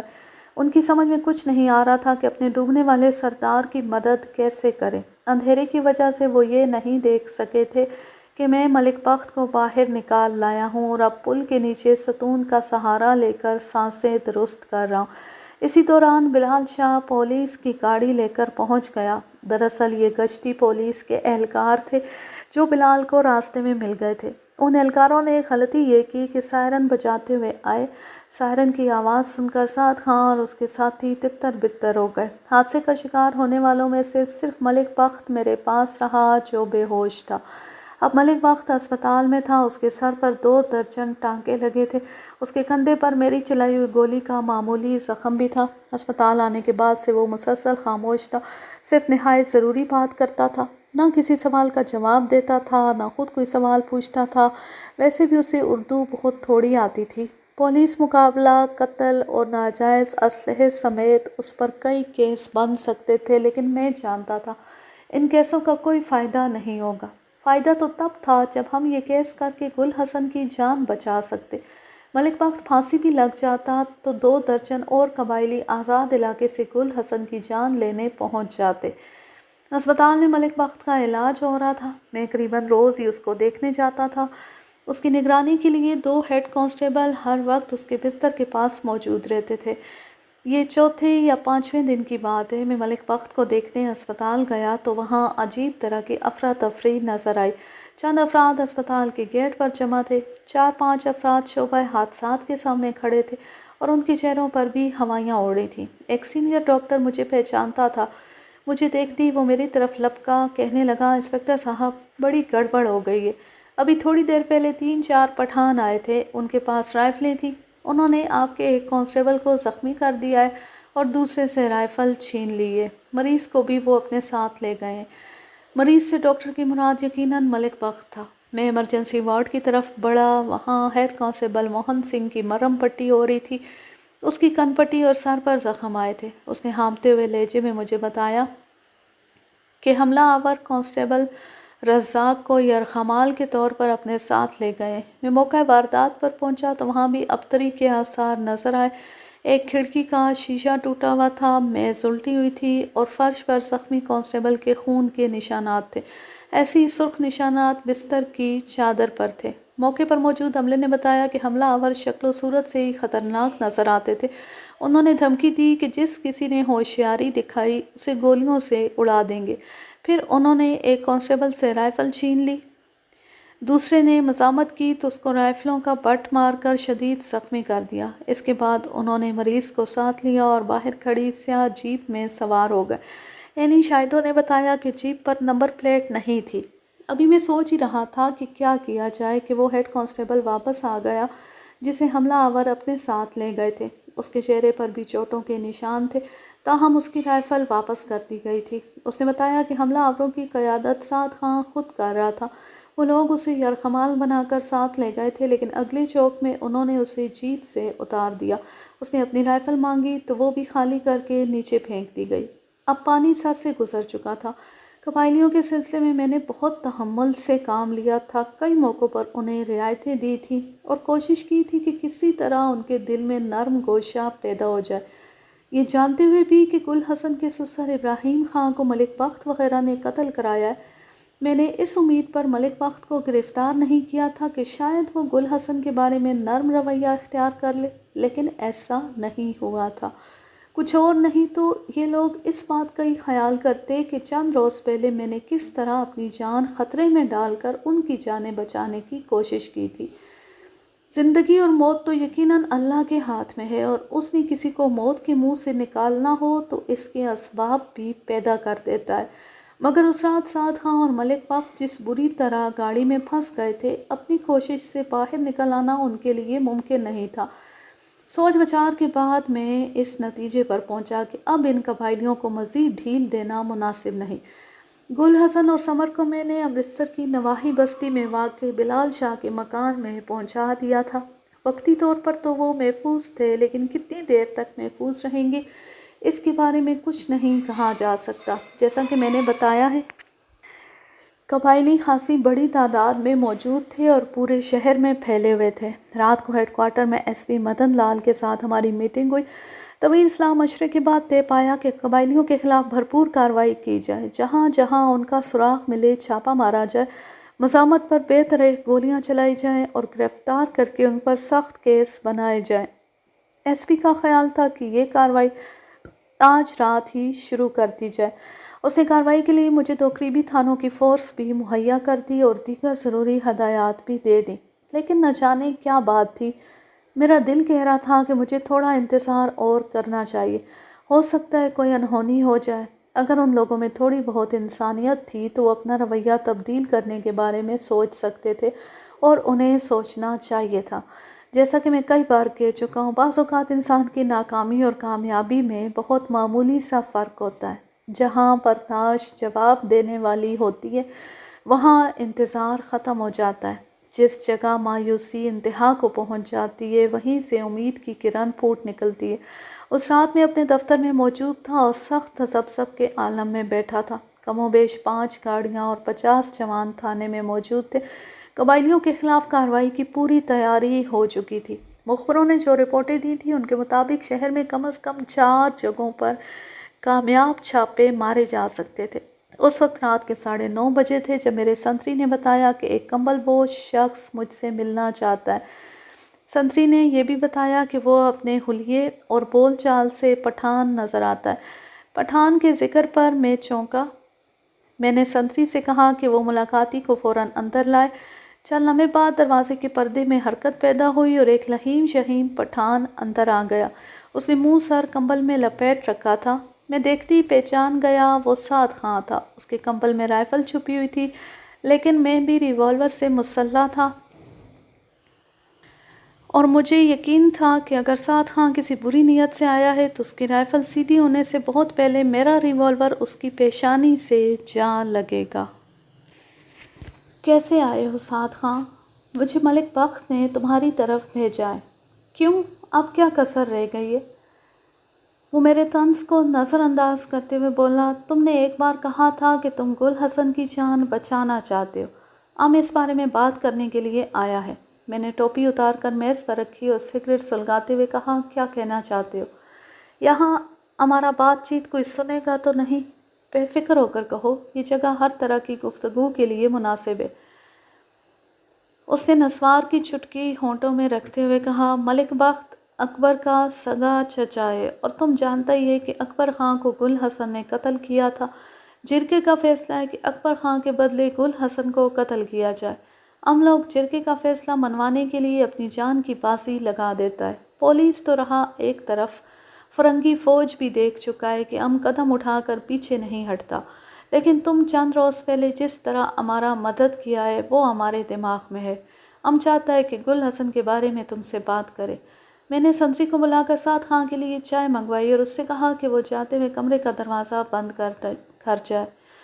سعد خان بولا، صرف ایک صورت ہے جس میں گل حسن کا جان بخشی ہو سکتا ہے اور یہ بھی ملک بخت بہت رعایت کر رہا ہے، ورنہ اس سے پہلے وہ اور مقتول اکبر کا دوسرے رشتہ دار ایسی بات سننے کے لیے بھی تیار نہیں تھا، اور وہ بات یہ ہے کہ ہمارے قبیلوں میں سورا نامی ایک رسم ہوتا ہے۔ اس رسم کے مطابق اگر قاتل کا خاندان اپنی کسی لڑکی کا رشتہ مقتول کے خاندان کو دے دے تو ان میں صلح ہو جاتا ہے۔ گل حسن کے خاندان میں ایک شاہینہ نام کی لڑکی ہے، وہ رشتے میں گل حسن کا تایا زاد بہن ہے۔ اگر اس لڑکی کا رشتہ مقتول کے چھوٹے بھائی سے ہو جائے تو یہ جھگڑا ختم ہو سکتا ہے۔ مجھے معلوم تھا کہ قبائلیوں میں اس طرح بھی جھگڑوں کا فیصلہ ہوتا ہے، تاہم سعد خان کی بات سنتے ہی یہ چیز میری سمجھ میں آ گئی کہ وہ گل حسن کی جان چھوڑنے کے لیے جو شرائط بیان کر رہا ہے وہ اتنی آسان نہیں ہوں گی۔ ضرور کوئی ایسی بات ہوگی جس کے سبب شاہینہ نامی اس لڑکی کا رشتہ مقتول کے بھائی کے لیے ملنا ناممکن ہوگا۔ یہ لڑکی کسی کی منگیتر یا بیاہتا تو نہیں؟ کوئی اور دعوے دار ہے اس لڑکی کا؟ سعد خان نے انکار میں سر ہلایا۔ نہیں، ایسا بھی کوئی بات نہیں۔ اگر گل حسن کوشش کرے تو اس لڑکی کا رشتہ مقتول کے بھائی سے ہو سکتا ہے، لیکن ہم جانتا ہے وہ کوشش نہیں کرے گا، حالانکہ یہ شادی بالکل جوڑ کا شادی ہوگا اور ہو سکتا ہے کہ دلہا کے ساتھ ساتھ دلہن بھی اس شادی پر راضی ہو۔ سعد خان مجھ سے پہیلیاں بھجوا رہا تھا۔ میں نے پوچھا، اگر یہ جوڑ کی شادی ہے اور اس میں کسی کی عزت بے عزتی کا مسئلہ بھی نہیں تو پھر گل حسن یا اس کا کوئی عزیز رشتہ کروانے کی کوشش کیوں نہیں کرے گا؟ وہاں سدہ کے قریب چانڈی نامی گاؤں میں ایک اللہ لوک پیر پالے ہے۔ ارد گرد کے علاقے میں اس کو بہت مانا جاتا ہے۔ ہندو اور سکھ تک اس کی پوجا کرتا ہے۔ شاہینہ اسی پیر پالے کا خادمہ ہے۔ وہ پیر پالے کے حجرے میں رہتا ہے اور بہت ضرورت کے وقت باہر نکلتا ہے۔ اب وہ ساری زندگی پیر پالے کی خانقاہ پر گزارے گا۔ یہی وہاں کا دستور ہے۔ جو ایک بار پیر پالے کا خدمتگار بن جاتا ہے ساری عمر وہیں پر رہتا ہے۔ اگر وہ مرتا ہے تو اس کا قبر بھی خانقاہ کے قبرستان میں بنتا ہے۔ شمالی علاقوں میں آج بھی پیر پرستی زور و شور سے ہوتی ہے۔ ان دنوں یہ رواج آج سے بھی بڑھ کر تھا۔ ہر گاؤں، ہر بستی میں ایک آدھ پیر یا خانقاہ موجود ہوتی تھی۔ بعض شیطان صفت لوگ عوام الناس کی سادہ لوحی سے فائدہ اٹھا کر بڑے بڑے عجیب کام کر جاتے ہیں۔ یہ پیر پالے بھی کوئی اسی فطرت کا بندہ لگتا تھا۔ میں نے اندازہ لگایا کہ وہ کوئی جوان جہان شخص ہے جس نے پیری فقیری کی آڑ میں عیاشی کا سامان پیدا کیا ہوا ہے۔ میں نے سعد خان سے کہا، تمہارا کیا خیال ہے، وہ سچا پیر ہے یا جھوٹا؟ سچے جھوٹے کا ہم کو پتہ نہیں، لیکن اس کی بد دعا میں بہت زیادہ اثر ہے۔ وہ جس پر غصہ کرتا ہے اس کا کھانا خراب ہو جاتا ہے۔ ہم نے لوگوں کو کوڑی ہو کر مرتے اور کوڑی کوڑی کا محتاج ہوتے دیکھا ہے۔ تو اسی لیے تم یہ سمجھتے ہو کہ گل حسن خون بہا میں اس لڑکی کا رشتہ مقتول کے خاندان میں نہیں دے سکتا؟ ہم نے کب کہا ہے کہ وہ رشتہ نہیں دے سکتا؟ وہ کوشش کرے تو ایسا کر سکتا ہے، لیکن وہ ایسا کرے گا نہیں۔ سعد خان کی باتوں سے میں نے اندازہ لگایا کہ وہ لوگ اپنی طرف سے گل حسن کو ایک سخت آزمائش میں ڈالنا چاہتے ہیں۔ وہ لڑکی کے رشتے کی شرط اس لیے رکھ رہے تھے کہ ان کے نزدیک یہ ایک نہایت سخت شرط تھی۔ ان کا خیال تھا کہ اگر شاہینہ کو پیر پالے سے آزاد کرا کے اس کی شادی کی گئی تو اس کا سارا وبال شادی کرانے والے پر پڑے گا۔ اب وہ اس بات کا فیصلہ گل حسن پر چھوڑ رہے تھے کہ وہ یہ وبال خود پر لینے کے لیے تیار ہے یا نہیں۔ میں نے سعد خان سے پوچھا، مقتول کے بھائی کا کیا نام ہے؟ اس کا نام شاہین خان ہے، وہ ہمارے ساتھ ہی یہاں آیا ہوا ہے، شاید تم نے اسے دیکھا بھی ہو۔ اور ہم تم کو ایک بات اور بتاتا ہے، یہ شاہین خان اور شاہینہ ایک دوسرے کو تھوڑا بہت پسند بھی کرتا ہے، اور پسند نہ بھی کرتا ہو تو ایک دوسرے سے جان پہچان ضرور ہے ان کا۔ اس بات کی کیا ضمانت ہے کہ اگر اس لڑکی کا رشتہ ملک بخت کے خاندان میں ہو جائے تو یہ دشمنی ختم ہو جائے گی؟ اس بات کا ضمانت ہمارا زبان ہے، اور یہ ایک بنگش کا زبان ہے۔ اس زبان کے ساتھ ملک بخت کا زبان شامل ہے، اور ان سب کا زبان بھی جن پر اکبر خان کے خون کا بدلہ لینا فرض ہے۔ کچھ دیر میرے اور سعد خان کے درمیان بات چیت ہوتی رہی، پھر سعد خان واپس چلا گیا۔ وقت رخصت میں نے اس سے وعدہ کیا کہ میں اس سلسلے میں گل حسن سے بات کرتا ہوں اور کل شام تک اسے بتا دوں گا کہ گل حسن کیا کہتا ہے۔ اس رات پولیس کارروائی ملتوی کر دی گئی، اور اگلے روز صبح سویرے میں نے امرتسر کی نواحی بستی میں جا کر گل حسن اور سمر سے ملاقات کی۔ میں نے جب گل حسن کو بتایا کہ سعد خان نے کیا کہا ہے تو اس کی آنکھوں میں غصے کے آثار نظر آئے۔ کہنے لگا، نواز صاحب، آپ کو نہیں معلوم وہ کیا چاہ رہا ہے۔ پیر پالے جیسی بزرگ ہستی کا نافرمانی کرے گا تو اپنے ہاتھوں سے اپنی قبریں کھودے گا۔ تصور بھی نہیں کر سکتا کہ اس لڑکی کو پیر پالے کی خدمت سے ہٹا کر اس کے ہاتھ پیلے کر دے۔ یہ پیر پالے آخر ہے کون؟ پیر پالے کی خانقاہ دور و نزدیک مشہور ہے۔ کچھ بوڑھے لوگوں کا کہنا ہے کہ پیر پالے کا عمر 110 سال سے بھی زیادہ ہے۔ وہ چمڑے کا لباس پہنتا ہے، اور جو لباس ایک بار پہنتا ہے وہ 10 سال تک اتارتا نہیں ہے۔ اس کی دعا اور بد دعا میں اتنا اثر ہے کہ جو بیمار مردے کا مافک ہے وہ زندہ ہو جاتا ہے، اور جو زندہ ہے وہ ایک پل میں تڑپ تڑپ کر ٹھنڈا ہو جاتا ہے۔ اس کے بعد گل حسن نے مجھے اوپر تلے پیر پالے کے کئی حیرت ناک قصے سنا ڈالے۔ اس نے بتایا، پیر پالے بہت بے حد ضعیف شخص ہے، کمر دوری ہو چکی ہے، کسی کے سہارے کے بغیر اٹھ بیٹھ بھی نہیں سکتا۔ اس کی خدمت کاری کو لوگ اپنے لیے بہت بڑا اعزاز سمجھتے ہیں، لیکن وہ ہر کسی کو اپنی خدمت کا موقع نہیں دیتا۔ وہ اپنا خدمت گار خود چنتا ہے، اور جو ایک بار اس کا خدمت گار بن جائے تو وہ ہمیشہ کے لیے اس کا خدمت گار بن جاتا ہے، اور ہر طرح کی دنیا داری سے منہ موڑ لیتا ہے۔ پیر پالے کے خدمت گار کو بہت عزت دی جاتی ہے، اور اس کے خاندان کو بھی عزت و احترام کی نگاہ سے دیکھا جاتا ہے۔ پھر گل حسن نے بتایا کہ کس طرح چند برس پہلے پیر پالے کے ایک خدمت گار نوجوان نے اپنی بھاوج کے اکسانے پر خدمت گاری چھوڑ دی تھی، اور بھاوج کی چھوٹی بہن سے شادی کر لی تھی، اور کس طرح اس کی بھاوج لا علاج خارش کا شکار ہو کر تڑپ تڑپ کر مری تھی۔ میں نے گل حسن سے کافی دیر اس بارے میں گفتگو کی۔ اس کی باتوں سے میں نے جو نتیجہ نکالا وہ یہ تھا کہ اگر پیر پالے کی رکاوٹ نہ ہو تو گل حسن اپنے تایا کو بآسانی اس بات پر راضی کر سکتا ہے کہ وہ اپنی بیٹی کا رشتہ مقتول خاندان میں کر دے، لیکن پیر پالے کی رکاوٹ کوئی معمولی رکاوٹ نہیں تھی۔ گل حسن یا اس کے خاندان میں سے کوئی چاہتا بھی تو اس رکاوٹ کو پار کرنے کا تصور نہیں کر سکتا۔ گل حسن سے ملاقات کے بعد میں جس طرح رازداری سے آیا تھا اسی طرح رازداری سے امرتسر واپس چلا گیا۔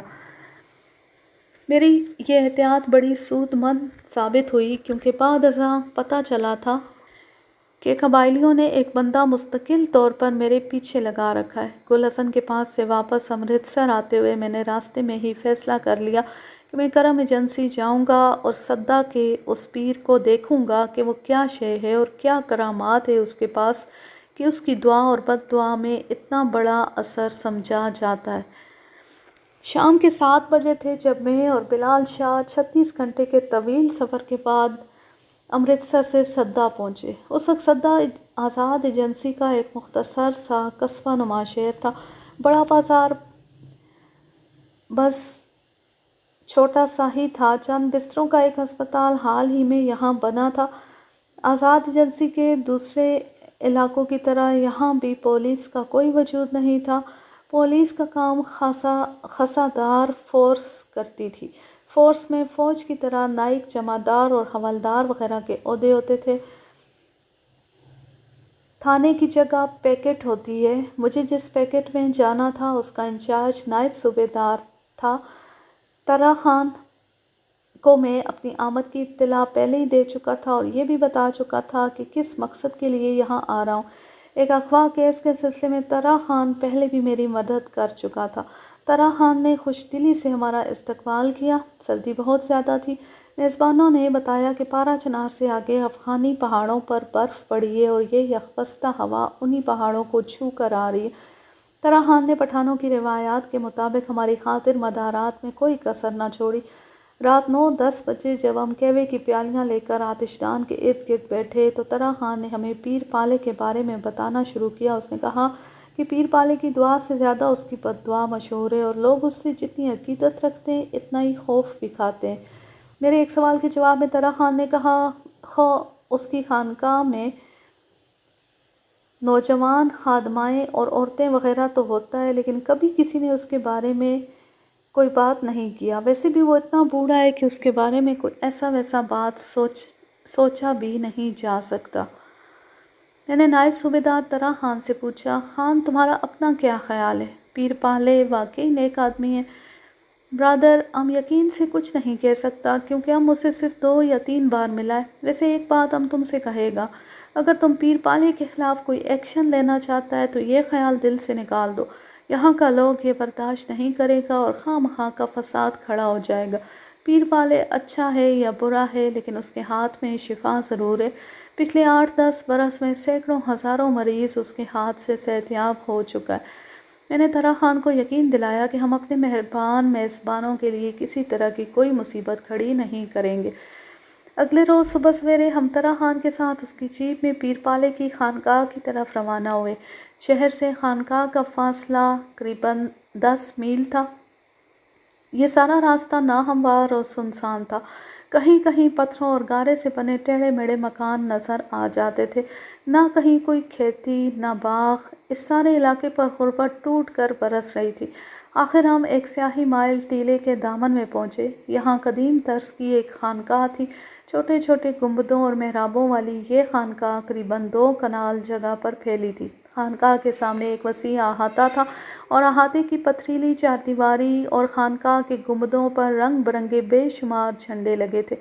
احاطے کے سامنے ایک بڑا دروازہ تھا جس سے لوگ آ جا رہے تھے۔ ہمیں اپنی جیپ خانقاہ سے قریباً 1 فرلانگ کے فاصلے پر چھوڑنا پڑی۔ باقی کا راستہ ہم نے پا پیادہ طے کیا۔ جلد ہی ہمیں پیر پالے کا دیدار نصیب ہو گیا۔ خانقاہ کے ایک برآمدے میں مجمع لگا تھا اور ایک عجیب الخلقت انسان اس مجمع کے بیچوں بیچ بیٹھا تھا۔ اس کے سر اور چہرے کے بال جٹاؤں کی صورت لٹک رہے تھے۔ جسم ہڈیوں کا ڈھانچہ تھا اور اس کی عمر واقعی 100 سال کے لگ بھگ نظر آتی تھی۔ یہی پیر پالے تھا۔ وہ بہت دھیمی آواز میں کچھ کہہ رہا تھا۔ ایک جوان سال شخص اس کے منہ سے کان لگائے بیٹھا تھا۔ جو کچھ پیر پالے کہتا تھا وہ جوان سال شخص اونچی آواز میں دہرا دیتا تھا۔ حاضرین یہ فرمودات بڑی توجہ اور عقیدت سے سن رہے تھے۔ کیونکہ یہ سب کچھ گاڑی پشتوں میں تھا اس لیے میرے پلے کچھ نہیں پڑ رہا تھا۔ میں اور بلال شاہ نائب صوبیدار کے ساتھ آہستہ آہستہ چلتے پیر پالے کی پچھلی جانب جا بیٹھے۔ یہاں بھی عقیدت مند موجود تھے۔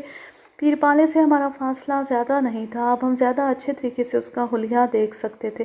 وہ چمڑے کے ایک بوسیدہ اور غلیظ لباس میں تھا۔ اس لباس میں کئی جگہ چمڑے ہی کے پیوند لگے ہوئے تھے۔ معلوم نہیں اس کی کمزور جان اتنا بھاری بھرکم لباس کیسے اٹھا لیتی تھی۔ پیر پالے کے جسم پر میل کی تہیں تھیں اور جسم سے بدبو کے بھبکے اٹھ رہے تھے، لیکن اس کے پیروکاروں کے لیے شاید یہ بو عطر کی طرح تھی۔ وہ اسے نزدیک تر ہونے کی کوشش کر رہے تھے۔ 10-15 منٹ تک پیر پالے کی تقریر جاری رہی۔ پھر پیر پالے احاطے کے وسط میں ایک اونچے پتھر پر جا بیٹھا۔ اسے 2 نوجوان سہارا دے کر وہاں تک لے گئے تھے۔ ان نوجوانوں نے گھیروا لباس پہن رکھے تھے۔ اسی رنگ کے لباس والے 2-3 اور نوجوان بھی مجھے نظر آئے۔ پیر پالے پتھر پر بیٹھ گیا تو وہ جوان سال شخص بھی اس کے پاس جا بیٹھا جو اس سے پہلے مترجم کے فرائض انجام دے رہا تھا۔ یہ شخص سرخ و سفید رنگت کا مالک تھا اور شکل و صورت سے کچھ پڑھا لکھا بھی نظر آتا تھا۔ اس شخص کے پاس لکڑی کا ایک چوکور ڈبہ تھا۔ اس نے ڈبے کا ڈھکن اٹھایا تو اس میں مٹی کے کئی لوٹے نظر آئے۔ ان سب لوٹوں پر سبز رنگ کیا گیا تھا۔ بہت سے عقیدت مندوں نے ایک قطار بنا لی اور باری باری پیر پالے کے پاس پہنچنے لگے۔ وہ سب اپنی جسمانی اور روحانی بیماریوں کے علاج کے لیے پیر پالے کے پاس پہنچ رہے تھے۔ بڑی عاجزی سے سر جھکا کر وہ پیر پالے سے اپنا اپنا مسئلہ بیان کرتے۔ پیر پالے سر جھکائے خاموشی سے سنتا رہتا۔ ہاں، سرخ و سفید رنگ والا جوان سال شخص کبھی کبھی کوئی سوال بھی پوچھ لیتا، پھر وہ سبز لوٹوں میں سے کسی ایک لوٹے میں ہاتھ ڈالتا اور ایک پڑیا نکال کر پیر پالے کے ہاتھ پر رکھ دیتا۔ پیر پالے یہ پڑیا ضرورت مند کو دے دیتا۔ ضرورت مند عقیدت سے جھک کر کئی بار سلام کرتا اور الٹے پاؤں چلتا ہوا پتھر سے نیچے آ جاتا۔ پتھریلی سیڑھیوں کے پاس ہی ایک گھڑا رکھا تھا۔ وہ حسب توفیق اس گھڑے میں نذرانہ ڈالتا اور باہر آ جاتا۔ یہ کارروائی تقریباً 1.5 گھنٹہ جاری رہی، پھر ایک سرخ رنگ والا شخص اپنی جگہ سے کھڑا ہو گیا۔ یہ اس بات کی طرف اشارہ تھا کہ علاج معالجے کا وقت ختم ہو گیا۔ جو مرد و زن رہ گئے تھے وہ مایوسی سے منہ لٹکا کر رہ گئے۔ گھیرو لباس والے نوجوان نے حسب سابق پیر پالے کو بازوؤں سے تھام کر سہارا دیا اور آہستگی سے چلاتے ہوئے اس حجرے میں لے گئے جہاں کسی بھی مرد کا داخلہ ممنوع تھا۔ خدمتگار نوجوان بھی حجرے کے دروازے پر جا کر ٹھہر گئے۔ اندر سے 2 پردہ نشیں عورتوں کے حولے برآمد ہوئے اور یہ حولے پیر پالے کو حجرے میں لے گئے۔ دفتن کسی نے زور سے میری کمر پر چٹکی کاٹی۔ میں نے گھوم کر دیکھا اور حیران رہ گیا۔ ایک چادر پوش پہاڑن تھی۔ طویل و عریض سیاہ چادر نے آنکھوں کے سوا اس کے پورے جسم کو ڈھانپ رکھا تھا۔ چٹکی کاٹنے کے بعد وہ اپنی جگہ رکی نہیں بلکہ نپے تلے قدموں سے چلتی ایک ستون کے پاس جا کھڑی ہوئی۔ میں نے حیرانی سے اس کی طرف دیکھا۔ وہ لا تعلق بنی کھڑی تھی۔ ایک پردہ پوش عورت سے ایسی حرکت کی توقع مجھے ہرگز نہیں تھی۔ مجھے شبہ ہونے لگا کہ شاید یہ عجیب و غریب حرکت کسی اور نے کی ہے، لیکن چند لمحے بعد جب اس عورت کی نگاہیں مجھ سے ملیں اور اس نے پٹاخ سے مجھے آنکھ ماری تو سارا شک و شبہ ختم ہو گیا۔ عورت کی یہ دوسری حرکت اتفاقاً بلال شاہ نے بھی دیکھ لی تھی۔ وہ حیران لہجے میں بولا، خان صاحب یہ کیا چکر ہے؟ کوئی پرانی واقف کار لگتی ہے آپ کی۔ بلال شاہ کی بات سنی انسنی کرتے ہوئے میں عورت کی طرف گیا۔ وہ اپنی جگہ کھڑی رہی۔ قریب جا کر میں نے غور سے اس کی آنکھوں کو دیکھا تو مجھے کچھ جانی پہچانی سی لگی۔ اس سے پہلے کہ میں کسی نتیجے پر پہنچتا، عورت نے چادر اپنے چہرے سے کھسکا دی۔ لگتا ہے میرے اور آپ کے ستارے بار بار ٹکرا رہے ہیں، وہ کھنکتی ہوئی آواز میں بولی۔ میں حیران رہ گیا۔ میرے سامنے کملا سنہا کھڑی تھی۔ یہ دوسری تیسری بار تھی کہ وہ اس طرح اچانک میرے سامنے آ گئی تھی۔ تم یہاں کیسے؟ جیسے آپ چالان مکمل کرنے کے لیے تفتیش کرتے ہیں، میں سٹوری مکمل کرنے کے لیے کرتی ہوں۔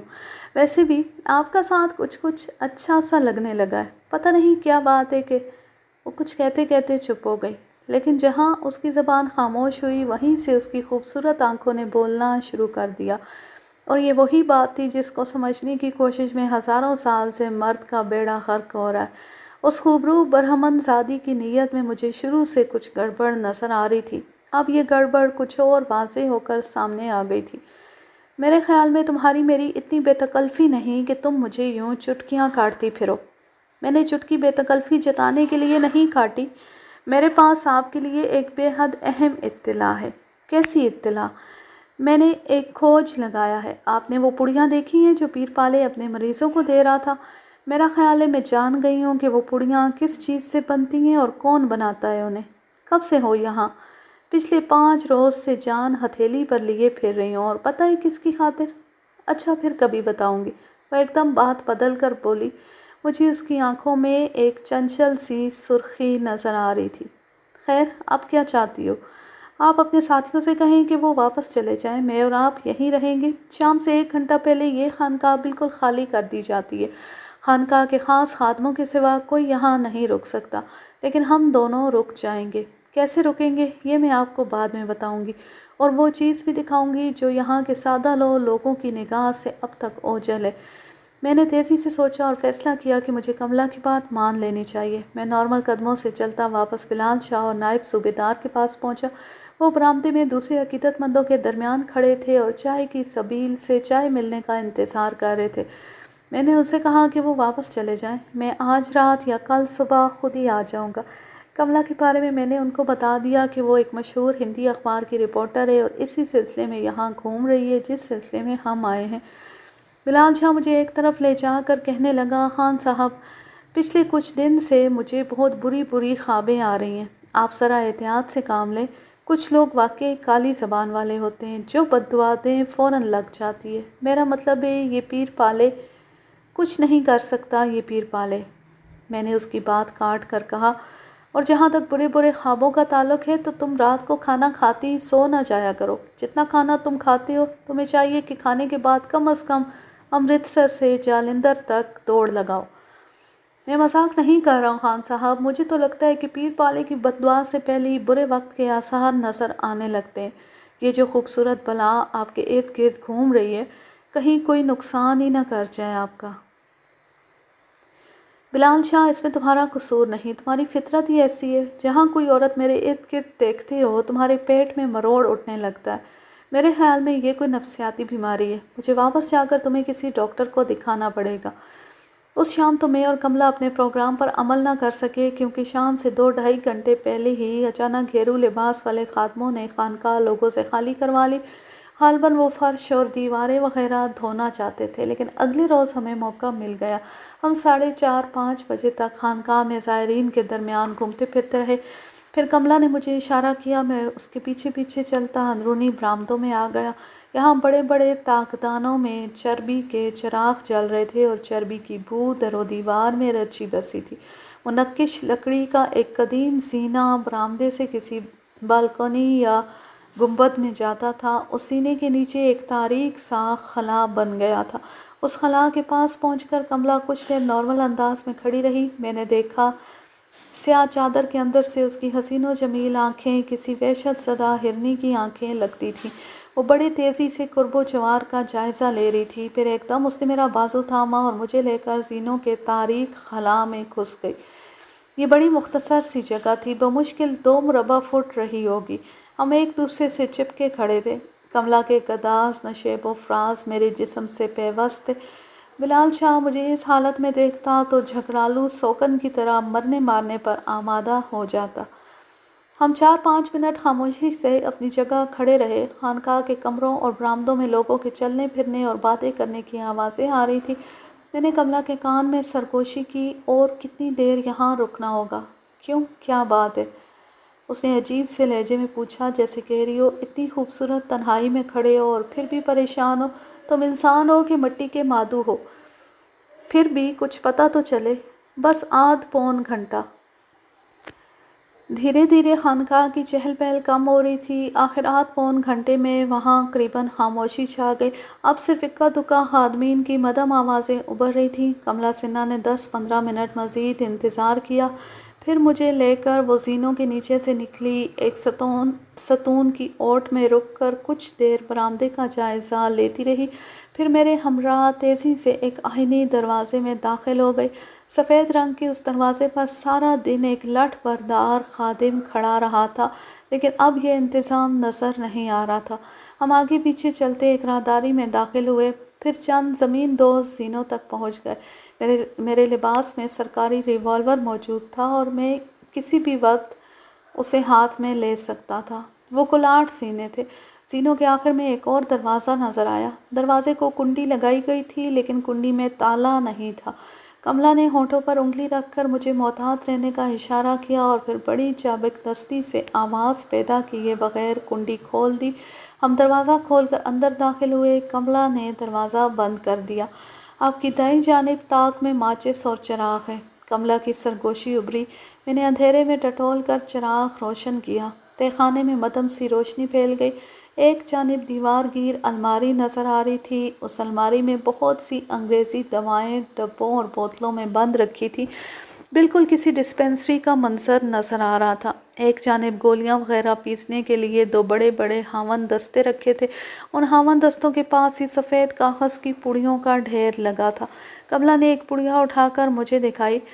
ان پر پشتو میں کچھ لکھا تھا۔ وہ سرگوشی میں بولی، اس لفظ کا مطلب ہے شفا کی مٹی۔ ان سب پڑیوں پر یہی لفظ لکھا ہے، لیکن ان کے اندر شفا کی مٹی کے بجائے انگریزی دوائیں ہیں۔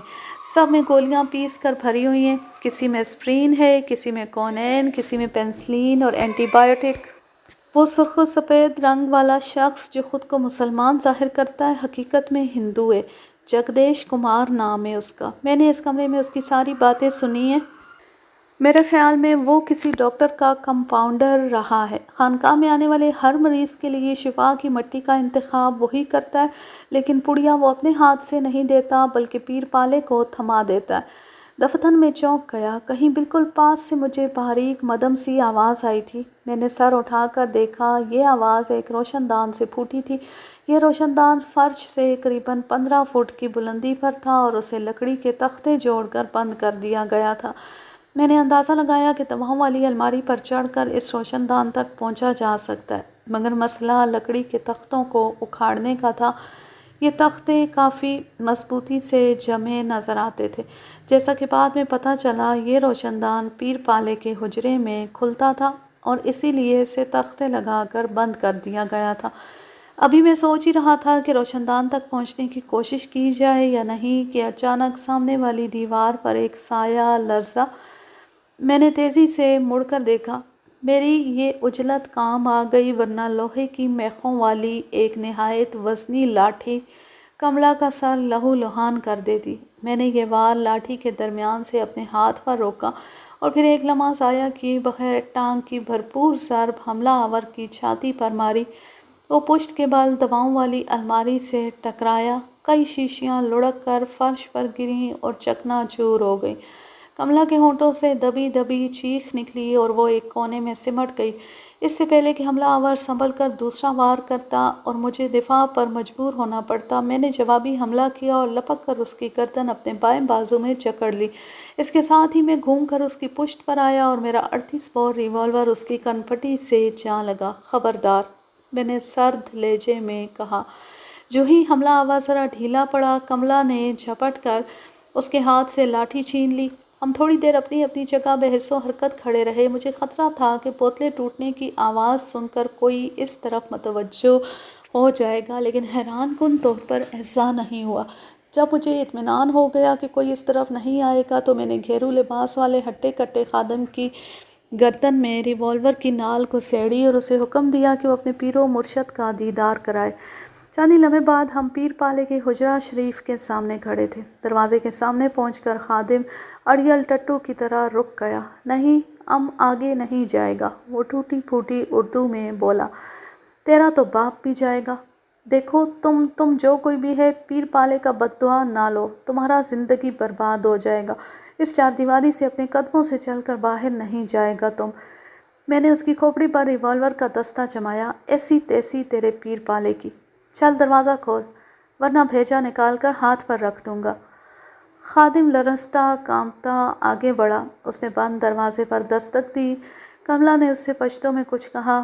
غالباً یہ کہا تھا کہ وہ پشتو جانتی ہے، اس لیے وہ کوئی چالاکی دکھانے کی کوشش نہ کرے۔ ذرا دیر بعد اندر سے ایک نسوانی آواز ابھری۔ جواب میں خادم نے کچھ کہا۔ اندر سے کنڈی گرا کر دروازہ کھول دیا گیا۔ ایک پٹھان دوشیزہ نے سر نکال کر باہر دیکھا۔ میں نے خادم کو زور سے دھکا دیا اور دروازہ کھولتا ہوا پیر پالے کے حجرے میں گھس گیا۔ دروازہ کھولنے والی لڑکی چیخی اور اس کے ساتھ ہی اندر سے 2 اور نسوانی چیخیں ابھریں۔ میں نے دیکھا نحیف و نزار پیر پالے ایک دوشیزہ کی گود میں سر رکھے نیم دراز تھا۔ دوسری دوشیزہ غالباً اس کے پاؤں دبا رہی تھی۔ اب ان دونوں کے منہ حیرت سے کھلے ہوئے تھے۔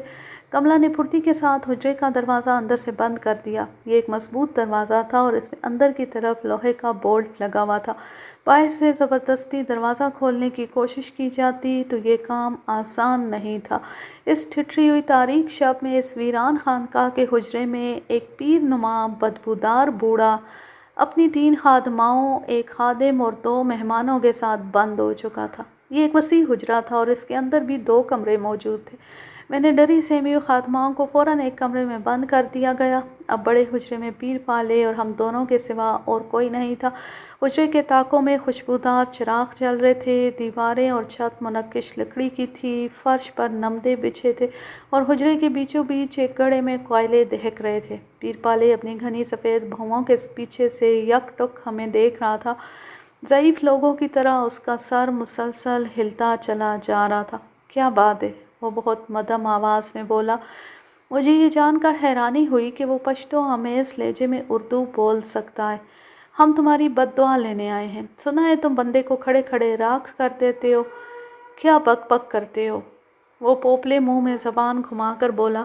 اس کی آواز بمشکل سنی جا سکتی تھی۔ میں نے جیب سے شفا کی مٹی والی پڑیا نکالی اور اس کے سامنے رکھتے ہوئے کہا، یہ کیا ہے؟ پیر پالے کا ہلتا ہوا سر کچھ اور زور زور سے ہلنے لگا۔ اس کے بعد پیر پالے اور ہم دونوں کے درمیان تقریباً 1.5 گھنٹہ مسلسل بات چیت ہوئی۔ مختصر یہ کہ میں نے پیر پالے پر پورا دباؤ ڈالا، اس سے اس بات کا اعتراف کرا لیا کہ ان پڑیوں میں شفا کی مٹی نہیں بلکہ انگریزی دوائیں پیس کر ڈالی گئی ہیں۔ مریضوں کو چکر دینے کے لیے ان پڑیوں میں تھوڑی بہت چکنی مٹی بھی ڈال دی جاتی تھی۔ پیر پالے نے کہا کہ اس نے کسی کو نقصان نہیں پہنچایا، اگر پہنچایا ہوگا تو فائدہ ہی پہنچایا ہوگا۔ اس کا کہنا تھا کہ علاقے کے سادہ لوگ انگریزی علاج کو برا سمجھتے ہیں، اس لیے اس نے اپنے مریضوں کو یہ بتانا مناسب نہیں سمجھا کہ ان کو انگریزی دوائیں دے رہا ہے۔ ظاہر ہے اس کی یہ دلیل قطعی ناقابل قبول تھی۔ اس نے اپنی پیری فقیری چمکانے کے لیے ایک مدت سے یہ پڑیوں والا ڈھونگ رچایا ہوا تھا اور عین ممکن تھا کہ اس کی خاک شفا سے کئی لوگ خاک میں بھی مل چکے ہوں۔ پیر پالے اس بات کی وضاحت بھی نہ کر سکا کہ وہ نوجوان لڑکیوں کو اپنے حجرے میں کیوں رکھتا ہے اور جو خدمت یہ لڑکیاں انجام دیتی ہیں وہ مرد کیوں انجام نہیں دے سکتے۔ اس کا کہنا تھا کہ یہ لڑکیاں اپنی مرضی اور خوشی سے یہاں رہ رہی ہیں اور وہ انہیں اپنی بیٹیوں کی طرح سمجھتا ہے۔ لیکن جب میں نے ان لڑکیوں سے بات کی تو ایک لڑکی نے ایک ایسی بات بھی بتائی جس سے پیر پالے کا کہا غلط ثابت ہو گیا۔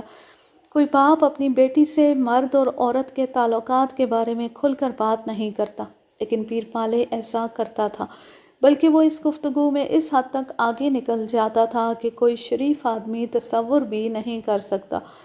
وہ لڑکیوں سے کہتا تھا کہ اس طرح کھل کر باتیں کرنے سے انسان کی روح میں 2 کھڑکیاں کھل جاتی ہیں، ایک کھڑکی میں سے اچھی سوچیں تازہ ہوا کے ساتھ اندر آتی ہیں اور دوسری کھڑکی سے بری سوچیں باہر نکل جاتی ہیں۔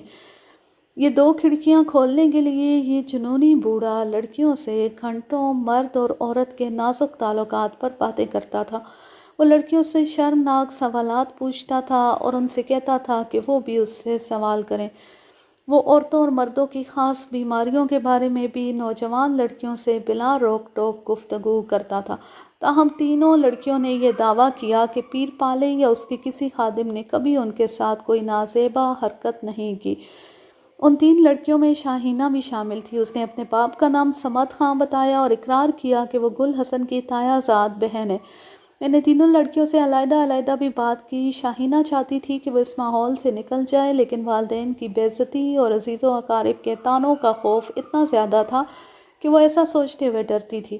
پھر پیر پالے کی بد دعا کا ڈر بھی اس کے ذہن پر مسلط تھا۔ دوسری لڑکی کا نام یاسمین تھا۔ اس کی اپنی کوئی رائے نہیں تھی۔ اگر کوئی اچھا سبب لگ جاتا تو وہ یہاں سے نکل سکتی اور یہ اسے قبول ہوتا، دوسری صورت میں وہ باقی ماندہ زندگی اس 4 دیواری میں بھی گزار سکتی تھی۔ تیسری لڑکی اپنی مرضی سے یہاں رہ رہی تھی اور وہ یہیں رہنا چاہتی تھی۔ ان 3 لڑکیوں کے علاوہ کچھ بڑی درمیانی عمر کی عورتیں بھی اس خانقاہ میں موجود تھیں۔ رات قریباً 9 بجے حجرے کے بلند و بالا دروازے پر دستک ہوئی۔ میں نے شاہینہ سے کہا کہ وہ دروازہ کھولے۔ دروازے کی دوسری جانب وہی سرخ و سفید شخص تھا جس کا نام کملا نے جگدیش کمار بتایا تھا اور جو پیر پالے کے لیے انگریزی دواؤں کی پڑیاں بناتا تھا۔ جگدیش اکیلا تھا۔ میں نے اسے بھی کالر سے پکڑ کر حجرے کے اندر کھینچ لیا۔ اب اس خانقاہ میں 2 اہم ترین کردار پیر پالے اور جگدیش میرے ریوالور کے نشانے پر تھے۔ اس رات پیر پالے اور میرے درمیان طویل مذاکرات ہوئے۔ پہلے تو پیر پالے اور اس کے دست راست جگدیش نے بڑا غیظ و غضب دکھایا اور مجھے اس دلیرانہ گستاخی پر سنگین نتائج کی دھمکیاں دی، لیکن جب میں نے بھی تیور دکھائے اور انہیں بتایا کہ خاصہ دار فورس میرے ساتھ آئی ہے اور ہم ان پر بڑا پکا ہاتھ ڈالنے والے ہیں، تو جگدیش کمار جو زیادہ جوش دکھا رہا تھا قدرے نرم پڑ گیا۔ اس موقع پر میں جگدیش کمار کو ایک طرف اکیلے میں لے گیا۔ میں نے اسے صاف لفظوں میں کہا، دیکھو تمہاری اصلیت کھل چکی ہے، اتنے جوتے پڑیں گے کہ سر پر ایک بال بھی نہیں رہے گا، اور یہ ضدی بڈھا بھی بری طرح ذلیل و خوار ہوگا۔ اس صورتحال سے بچنے کا صرف ایک ہی طریقہ ہے۔ کیا؟ جگدیش کمار کے منہ سے بے ساختہ نکلا۔ جو عورتیں اس خانقاہ سے جانا چاہتی ہیں انہیں پیر پالے اپنی رضامندی سے چھوڑ دے، اور آئندہ کے لیے یہ عہد کرے کہ کسی نئی عورت یا لڑکی کو خانقاہ میں نہیں لایا جائے گا۔ میرے خیال میں جو عورتیں اس خانقاہ میں موجود ہیں وہ اس کی خدمتگاری کے لیے کافی ہیں، اور اب اس کی زندگی بھی کتنی باقی رہ گئی ہے، زیادہ سے زیادہ 6-7 سال اور نکال لے گا۔ جگدیش نے کہا، پیر صاحب اپنے معاملات میں کسی کی دخل اندازی پسند نہیں کرتے، باقی آپ کے کہنے پر میں کوشش کرتا ہوں۔ کوشش کر کے تم مجھ پر کوئی احسان نہیں کرو گے، اپنا روزگار اور پیر پالے کی عزت بچاؤ گے۔ جگدیش اقرار میں سر ہلاتا ہوا پیر پالے کی طرف چلا گیا۔ میں اندازہ لگا چکا تھا کہ وہ پیر پالے پر گہرا اثر رکھتا ہے، اور اگر کوئی پیر پالے کو اس سمجھوتے پر آمادہ کر سکتا ہے تو وہی ہے۔ جگدیش اور پیر پالے میں 1 گھنٹہ گفتگو ہوتی رہی۔ میں نے جگدیش کو یہ بھی بتا دیا تھا کہ ان کے پاس حتمی فیصلے تک پہنچنے کے لیے زیادہ ٹائم نہیں، وہ زیادہ سے زیادہ 1 گھنٹے میں کسی سمجھوتے پر پہنچ جائیں، ورنہ اس کے بعد خانقاہ پر باقاعدہ چھاپا پڑے گا اور سب کو دھر لیا جائے گا۔ میں نے جو حکمت عملی اختیار کی تھی وہ بڑی کامیاب رہی، اور بالآخر پیر پالے کچھ لو اور کچھ دو کے اصول پر شاہینہ اور یاسمین کو چھوڑنے پر راضی ہو گیا۔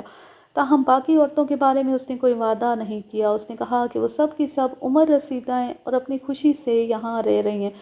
ہر دور میں جو کچھ حاصل کرنا چاہتا تھا وہ کر چکا تھا۔ میں نے پیر پالے سے کہا کہ وہ کل ان دونوں لڑکیوں کو خدمت سے آزاد کرنے کا اعلان کرے، اور یہ اعلان اس طرح ہو کہ کسی کو اس بارے میں کسی طرح کا شبہ نہ رہے۔ پیر پالے نے مجھے خشمگین نگاہوں سے گھورا۔ ویسے تم جو کر رہے ہو اچھا نہیں کر رہے ہو۔ میں نے مسکرا کر کہا، میری طرف سے تمہیں آزادی ہے پیر پالے، تم جس طرح کی بد دعا چاہو مجھے دے سکتے ہو۔ میری نیت صاف اور دل مطمئن ہے، اور میرا ایمان ہے کہ مارنے والے سے بچانے والا بہت طاقتور ہے۔ 2 روز بعد پیر پالے نے دونوں لڑکیاں اپنی دلی رضامندی کے ساتھ اپنی خدمت سے آزاد کر دی، اور ان کے والدین سے کہا کہ اگر وہ چاہتے ہیں تو ان لڑکیوں کی شادیاں اپنی خواہش کے مطابق کر سکتے ہیں۔ جن لوگوں کے سامنے ہم نے پیر پالے کو اس نیکی پر مجبور کیا تھا وہ پیر پالے کے خاص آدمی تھے۔ انہوں نے کسی کو نہیں بتایا کہ پیر پالے کے اس اعلان کے پیچھے کیا راز ہے۔ عام عقیدت مندوں نے یہی سمجھا ہوگا کہ پیر پالے کو کوئی بشارت وغیرہ ہوئی ہے، جس کے نتیجے میں انہوں نے خادماؤں کو آزاد کر دیا۔ اپنے کامیاب مشن کے بعد میں اور بلال شاہ کرم ایجنسی سے واپس گرداسپور آ گئے۔ کملا 2 روز پہلے ہی آ چکی تھی۔ امرتسر پہنچ کر میں نے سب سے پہلے گل حسن اور سمر سے ملاقات کی اور ان دونوں کو یہ خوشخبری سنائی۔ انہیں اپنے کانوں پر یقین نہیں آ رہا تھا کہ ایسا بھی ہو سکتا ہے، اور وہ لڑکی جو پیر پالے کی خدمت میں جا چکی تھی اس کی رضامندی اور آشیرواد سے آزاد ہو سکتی ہے۔ جیسا کہ میں نے بتایا ہے، ہر وقت اندیکھی موت کا خوف سہ سہ کر سمر بیمار رہنے لگی تھی۔ بیٹھے بیٹھے اچانک اس کا دل ڈوبنے لگتا تھا۔ ایسے میں گل حسن اس کے ہاتھ پاؤں کی مالش کرتا، گلوکوز وغیرہ پلاتا تو اس کی طبیعت بحال ہو جاتی۔ اس وقت بھی وہ زرد پھول کی طرح نظر آ رہی تھی۔ میری خوشخبری سن کر اس زرد پھول کی پتیوں میں ہلکا ہلکا گلابی رنگ شامل ہونے لگا۔ وہ لیٹی ہوئی تھی، اٹھ کر بیٹھ گئی اور کالے گھونگھٹ کی اوٹ سے میرا چہرہ دیکھنے لگی۔ سمر بی بی، آج سے کچھ عرصہ پہلے تم نے مجھ سے ایک سوال کیا تھا۔ یہ پوچھا تھا کہ کیا کسی طرح میرے خاوند کی زندگی نہیں بچ سکتی؟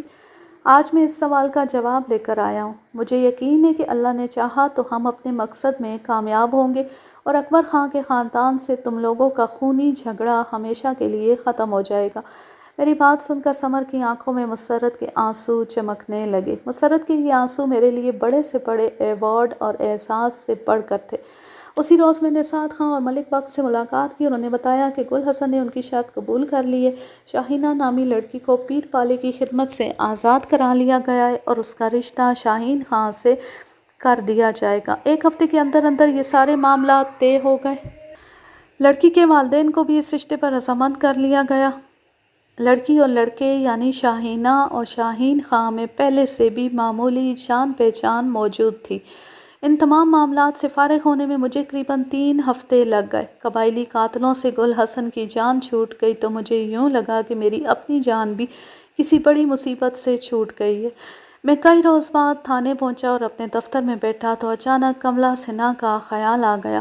کرم ایجنسی سے آنے کے بعد اس سے ایک بار بھی ملاقات نہیں ہوئی تھی۔ مجھے اس بات پر حیرانی ہوئی کیونکہ وہ یوں نچلی بیٹھنے والی نہیں تھی۔ میں نے بلال شاہ کو بلایا اور اس سے پوچھا کہ رپورٹر کملا سنہا تو یہاں نہیں آئی تھی۔ بلال شاہ نے کہا، نہیں، میری موجودگی میں تو نہیں آئی۔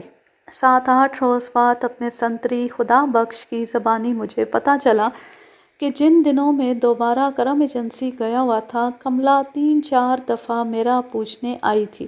اس کا والد اسے اپنے ساتھ ولایت لے کر جا رہا تھا۔ وہ کہتی تھی کہ جانے سے پہلے وہ ایک بار مجھ سے ملنا چاہتی ہے۔ آخری بار جب وہ میرا پتہ کرنے آئی تو بلال شاہ نے اسے بتایا کہ انسپکٹر صاحب کی شادی خانہ آبادی ہو رہی ہے اور وہ اس سلسلے میں 1 ماہ کی چھٹی لے کر گاؤں گئے ہوئے ہیں۔ سنتری نے کہا، شاہ صاحب نے مجھ سے بھی جھوٹ بلوایا اور مجھے بھی میم صاحب کے سامنے یہی بات کرنا پڑی۔ میم صاحبہ کچھ دیر گم سم بیٹھی رہیں، پھر اٹھ کر چلی گئیں۔ اس کے بعد وہ دوبارہ نہیں آئیں۔ مجھے بلال شاہ پر غصہ تو آیا کہ اس نے میرے بارے میں جھوٹ بولا تھا، لیکن ہر برائی میں قدرت نے اچھائی بھی چھپا رکھی ہوتی ہے۔